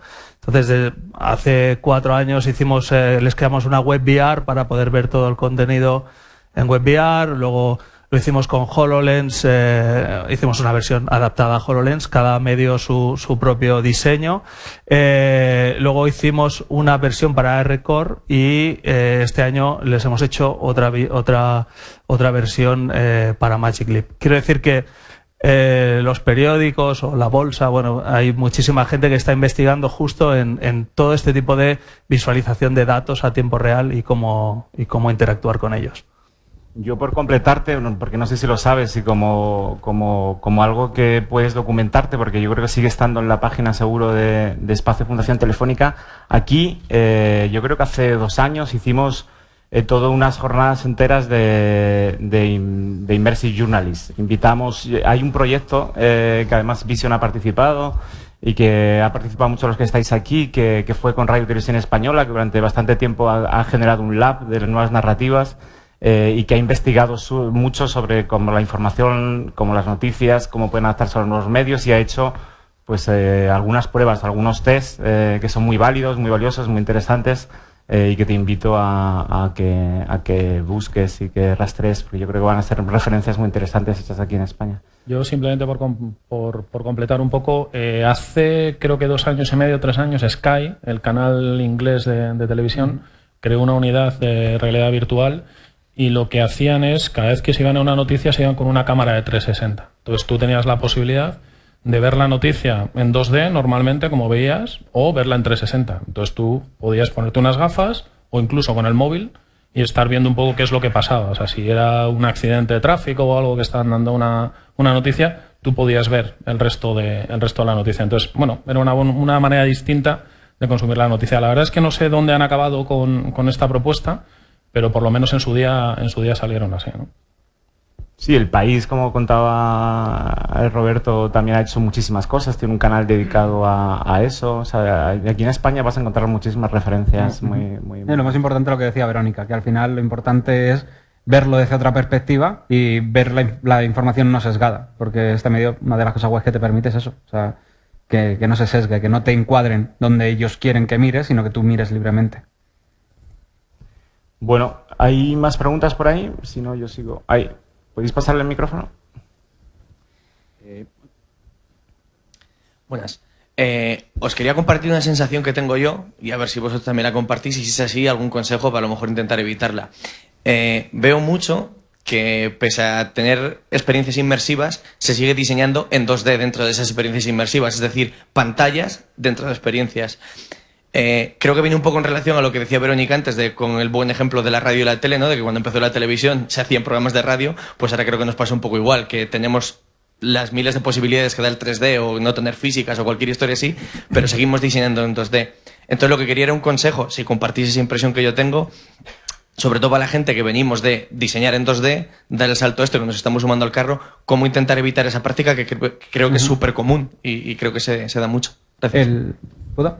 El esquemorfismo tiene una función muy valiosa que sirve para acostumbrar al espectador a los cambios. Entonces, cuando empezamos a utilizar sistemas operativos de escritorio en ordenadores, los diseñadores de los sistemas operativos, la agenda tenía el bordado del cuero, ¿sabes? O sea, al final necesitas que asocien, ¿vale?, un concepto del mundo real a un concepto del mundo virtual y luego ya lo puedes evolucionar con el paso del tiempo. Entonces, a veces sí que se caen en errores de UX, de User Experience, mal gestionados o mal diseñados, pero a veces también se hace aposta porque cuando tú diseñas una experiencia inmersiva para determinado colectivo o para una compañía que quiere implementarlo en un proceso de producción X, tú tienes que tener en cuenta estas conexiones para hacer más fácil la curva de aprendizaje dentro del entorno inmersivo. Por eso hay pantallas dentro de pantallas y por eso hay agendas de cuero dentro del ordenador Windows 3, el que 95, ¿sabes? O el Mac o lo que sea, ¿sabes? Y al final es una función, es una cosa que tiene que pasar y que va ligada a la evolución. Obviamente todo esto se está evolucionando. Si os dais cuenta hay una tendencia muy fuerte en el mercado educativo a educar en User Experience ahora mismo, sí, ¿vale? No solamente es en realidad virtual, es en absolutamente todo. O sea, al final vivimos rodeados de interfaces, ¿no? Y hay que diseñarlas de una forma lógica y de una forma usable, ¿sabes? Y aparte tienen que ser bonitas. Entonces, sí, pues vamos en una evolución en ese punto. Sí, hablando de lo que el 2D puede hacer por el 3D, lo que el 3D puede hacer por las películas. Por ejemplo, hace poco había una noticia de que Jon Favreau, que está ahora, que ha sido el que ha dirigido la película del remake del Rey León, todo su equipo de producción ha utilizado cascos de realidad virtual y entornos de realidad virtual para crear la película, porque era muchísimo más sencillo, muchísimo menos costoso y muchísimo más práctico diseñar directamente esos escenarios en 3 dimensiones, poner una cámara virtual, ver que en este punto de vista de la cámara, la llena tapa un momento clave de la película, entonces vamos a alejarnos un poco para que la perspectiva sea mejor.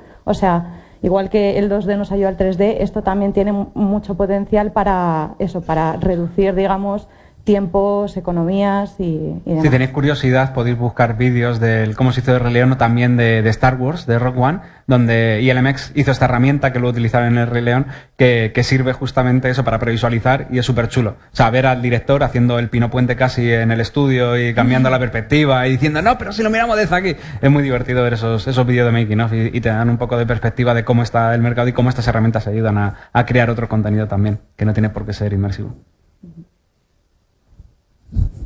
¿Más preguntas? No sé si veo. Hay un par de preguntas. ¿Tienes ahí una persona ya? Muy buenas. Yo tengo una pregunta un poco para los 4 y el quinto con Robin también. Bueno, ha habido una cosa muy interesante que ha estado diciendo Roberto sobre el déficit de atención, digamos, un poco en la sociedad que estamos a día de hoy, ¿no? De abundancia de información y, por lo tanto, escasez, ¿no?, de atención. Esto, una de las... Y además, también enlazándolo un poco con lo que han comentado por allí arriba, al fondo del escenario, una de las cosas claras que esto genera, ¿no?, en la sociedad es que los modelos culturales imperantes, digamos, los modelos mentales, ¿no?, los sesgos, están mucho más sólidos, ¿no?, con el déficit de atención. Entonces, ¿cuál es el papel de la XR, digamos, en todos sus formatos y demás?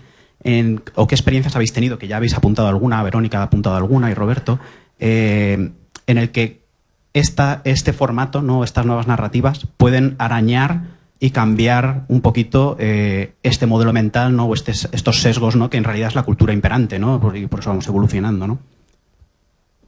La atención se educa. O sea, no es algo inherente en el ser humano. El ser humano no tiene atención, por defecto.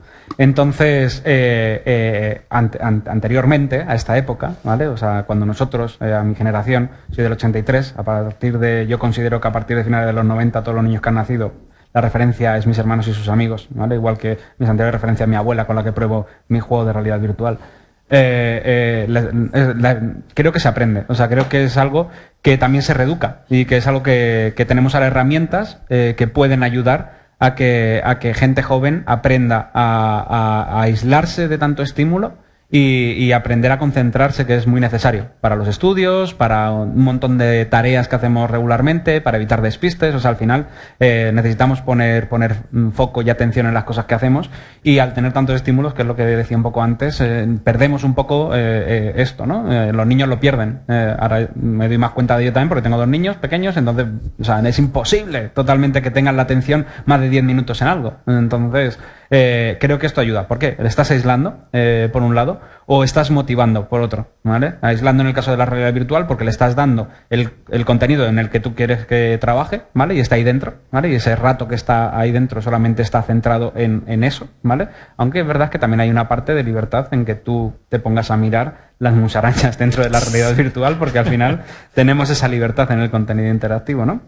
Y luego después la motivación. O sea, es verdad que los niños también, o los jóvenes, incluso nosotros, actuamos de forma motivacional. O sea, si me enfrentas a un escenario que es muy feo, o me enfrentas a un escenario que es súper divertido, bonito y súper cool, me voy a ir a súper cool y me puedo tirar ahí horas. O sea, si me das una experiencia, una herramienta en la que yo puedo empezar a crear cosas, que es muy sencillo, que tiene una interfaz de usuario muy fácil de adoptar, versus algo muy feo, que es muy tosco, que es muy difícil, con una curva de aprendizaje horrible, me voy a ir a esa experiencia chula, y eso me puede retener la atención, me puede educar a organizar también mis pensamientos. O sea, al final es muy importante. Si os dais cuenta, también hay una tendencia con todo esto de la reflexión, del yoga, del ponerte a pensar, Meditar. Sí, de meditar, eso. Es que no lo hago, entonces. Yo creo además que también, bueno, seguro que mañana lo tratáis en la parte de educación, pero hay una métrica que se llama el cono de Airdale, que lo que te viene a decir es que cuando lees eres capaz de retener un 10% de lo que lees, un 20% de lo que estás viendo en un vídeo, y llegas hasta el 90% de lo que estás viendo y estás interactuando con él, ¿no? Entonces yo creo que eso es una de las cosas que la realidad virtual puede aportar a todo el tema de la educación, ¿no? El poder coger y decir, no solo lo estoy viendo, sino estoy interactuando con ello y lo estoy practicando, con lo cual la capacidad de retener ese conocimiento es infinitamente mayor. Sí, correcto. Totalmente de acuerdo, y yo creo que todavía estamos con el factor sorpresa de que estamos pasando de un mundo 2D, de pantallas, de libros y de incluso 2D a nivel que casi sonoro, a un mundo 3D, ¿no? O sea, todavía no sé cuánto tiempo va a durar hasta que los niños se aburran, pero todavía contamos con ese factor sorpresa, y obviamente la interacción es súper importante para conseguir ese nivel de atención y ese efecto sobre las futuras generaciones. Pero sí es posible que dentro de 10 años ya no les sorprenda tanto, ¿no? Lo que vean dentro de un casco, ¿no? Ya sea como, sí, pues vale. ¿Y tú qué opinas, Sergio? Bueno, lo que os iba a preguntar era, para completar un poco la pregunta, a lo que me refiero es, ¿hasta qué punto habéis tenido experiencias o habéis desarrollado producto donde hayáis conseguido cambiar sesgos? O sea, que es un poco lo que estaba respondiendo Verónica, o sea, antes. O sea, ¿qué puntos positivos veis que este tipo de formato puede generar insight nuevo respecto a todos los formatos previos que existen? Yo en ese sentido te diría que la encarnación virtual, o sea, lo que en inglés es que encarnación virtual, en español todo queda feo. El virtual embodiment es un término que es muy específico de la realidad virtual, porque ningún otro medio nos deja experimentarlo tal y como este nos permite. Y aquí en España, en Barcelona, Mel Slater está haciendo un trabajo súper interesante a nivel de cómo ponernos en el avatar de Einstein nos hace creer que somos un poco más inteligentes, cómo ponernos en el avatar de una persona alta nos hace ser más prepotentes, o en el avatar de una persona de color tener menos prejuicios. Entonces, en ese sentido, creo que si una tecnología puede cambiar el sesgo a esos niveles, es la realidad virtual, y es a través de esta creación, digamos, de una representación de un avatar y de meternos en ese avatar. Tal cual. Yo creo que hay tiempo como para 2 preguntas. Hay 2 manos levantadas. Vamos a acabar con ellos 2. Aquí había una y luego hay una persona al fondo, y con esto acabamos. Bien, quería hacer un comentario reflexivo y termino con una pregunta. Tradicionalmente, pienso que hemos visto la realidad como aquello observable, lo que vemos. Sí, esa es la importancia del órgano de la visión para el ser humano. Si vamos un poquito al campo filosófico y de neurociencia, pues hay una cantidad de estímulos que luego que entran por nuestros sentidos y es transformado por el cerebro, nos crea esa realidad. Bien, en base a eso yo prefiero hablar de que estamos creando realidades, ¿sí? Para no hacer la connotación realidad virtual, realidad aumentada, extendida, sino estamos creando realidades, estamos transformando realidades, y yo creo que eso es algo muy bonito y serio, ¿sí? Eso trae ya unas implicaciones éticas y por eso hago el comentario. Quiero preguntar lo que yo le preguntaba a mis estudiantes.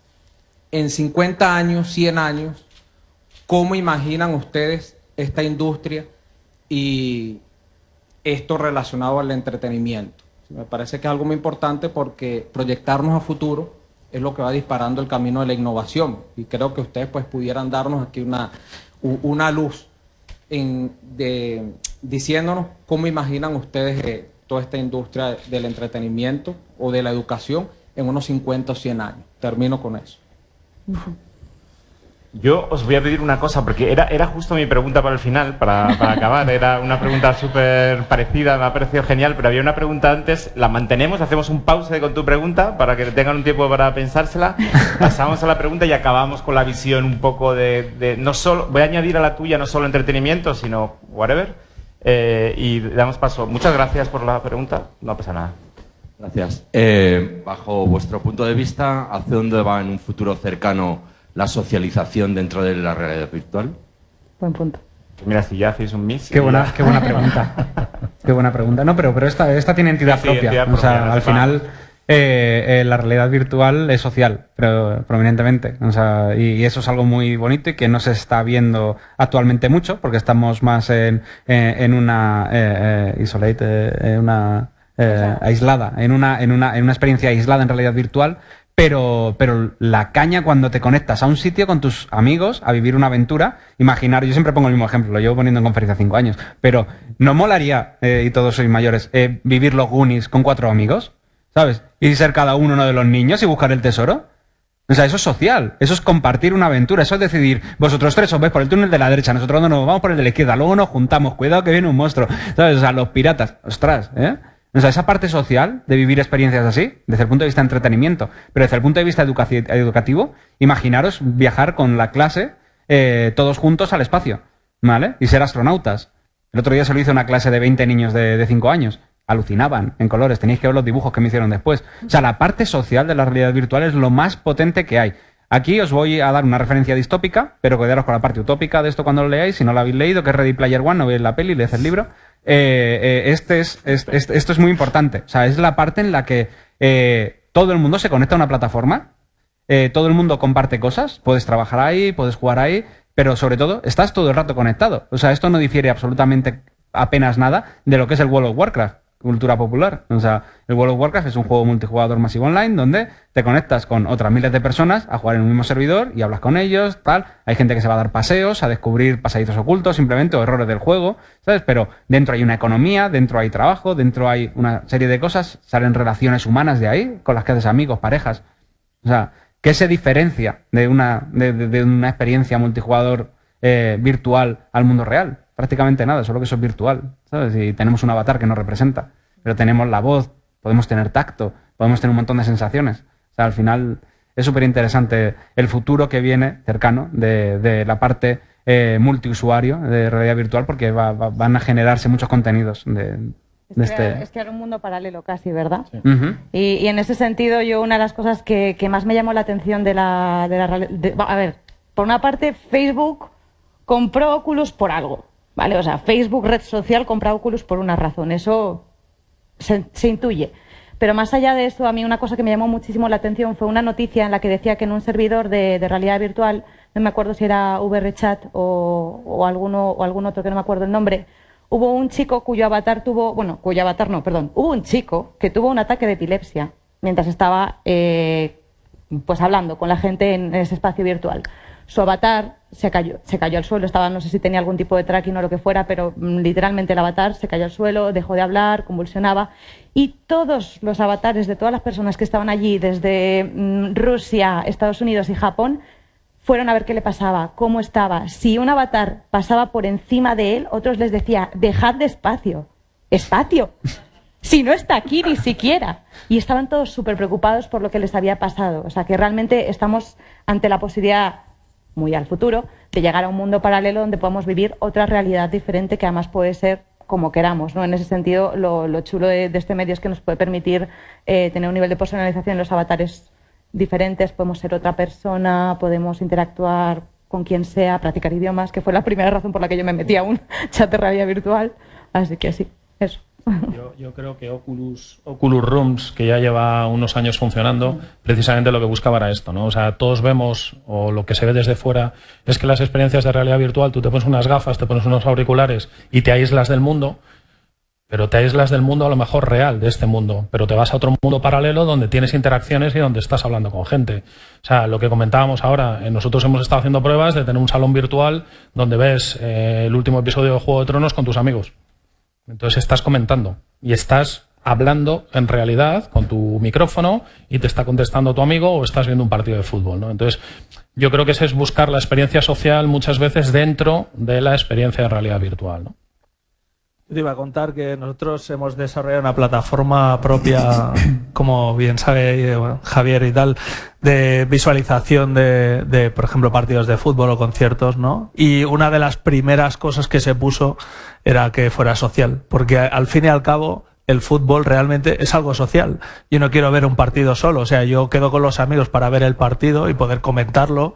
Entonces, si quiero consumir contenido en realidad virtual y quiero ver fútbol, lo bonito es que además lo pueda estar haciendo con amigos, aunque sea de un modo virtual, porque yo, por ejemplo, que siempre estoy fuera de casa, lo chulo es que aunque esté, por ejemplo, yo en Madrid y mis amigos en Barcelona, pues podamos ver un Barça-Madrid, por ejemplo, y yo pueda verlo desde aquí y pueda hablar con mis amigos y comentar las cosas como si estuviera allí con ellos. Esa es la magia de la realidad virtual realmente, yo creo.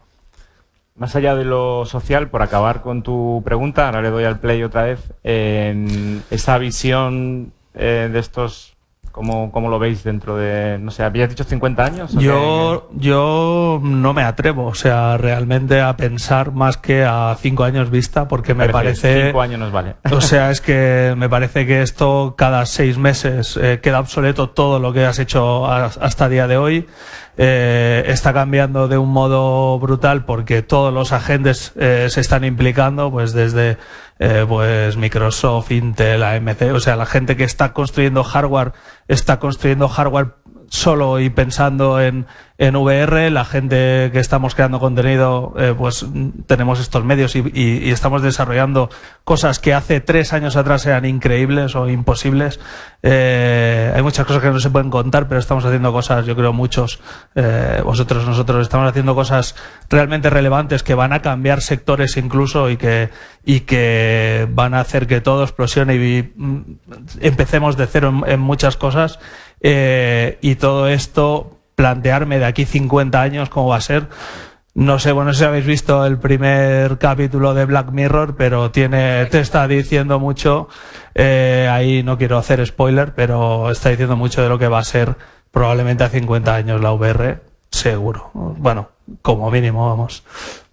Sí, o más 100. De hecho, me has quitado el punto que quería coger yo, pero es verdad que yo iba a hacer spoiler, entonces nada. No voy a hacer spoiler, pero bueno, a los que habéis visto el capítulo, seguramente Striking Vipers se llama.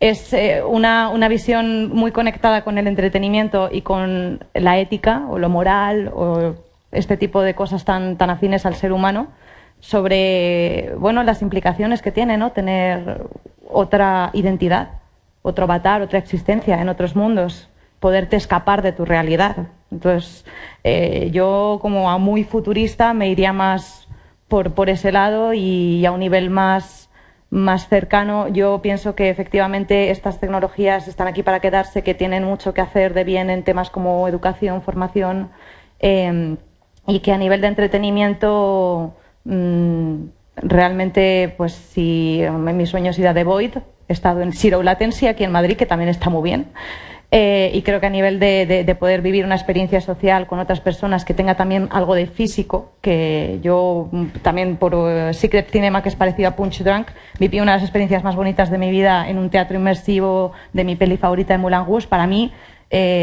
por mucho que me guste la realidad virtual, me gusta mucho la realidad también, ¿no? Y necesito lo físico. Entonces, alternativas como The Void para el entretenimiento y demás creo que tienen todo el sentido del mundo, y seguramente en eSports, como está muy relacionado con el mundo de los videojuegos, ahí hay un match. La realidad real. La realidad real. Yo lo voy a cambiar de prisma un poco. Tecnología para el cambio social, ¿vale? Y cómo va a ser dentro de 50 años la sociedad a costa de todo lo que va a suceder por el cambio tecnológico, que recuerdo que es exponencial, ¿vale? Cuando tenemos este tipo de herramientas, que lo que hacen es acercar a la gente, que lo que hacen es conectarnos, y hilo un poco con lo que estaba hablando de la VR multijugador, ¿no?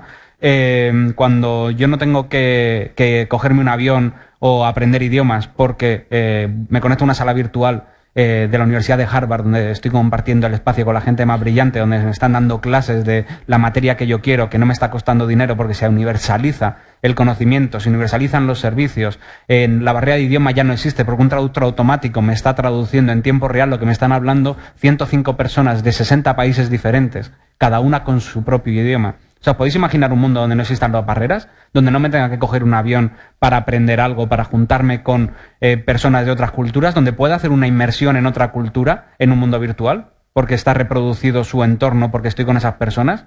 O sea, es un mundo totalmente diferente al que conocemos hoy. O sea, debido al cambio exponencial que hay en la tecnología, nos vamos a enfrentar a un montón de cambios en la ética, a un montón de cambios que van a redefinir el paradigma de absolutamente todas las industrias, ¿vale? Y empezando por educación, que es uno de los pasos que yo creo que en las próximas 5 décadas puede ser que ya esté instaurado, que sea la rotura, ¿sabes? O sea, yo creo que la cuarta revolución industrial, que es esta de los robots, que nos dan más tiempo libre, que crean el coche autónomo, que automatizan los procesos, dan como resultado una liberación de tiempo para el ser humano, que nos permitirán pensar más, tener más pensadores, hacer que las facultades de filosofía se llenen de gente porque lo vamos a necesitar para todo esto, y pensar muy bien en qué vamos a emplear el tiempo, que ese tiempo extra que vamos a tener. Y lo vamos a tener que educar en nivelar la balanza de la justicia social. O sea, no puede ser que haya partes del mundo donde se está muriendo de hambre, no puede ser que en la frontera de México un hombre se ahogue con su niña de 2 años, si no habéis visto la foto está en el país.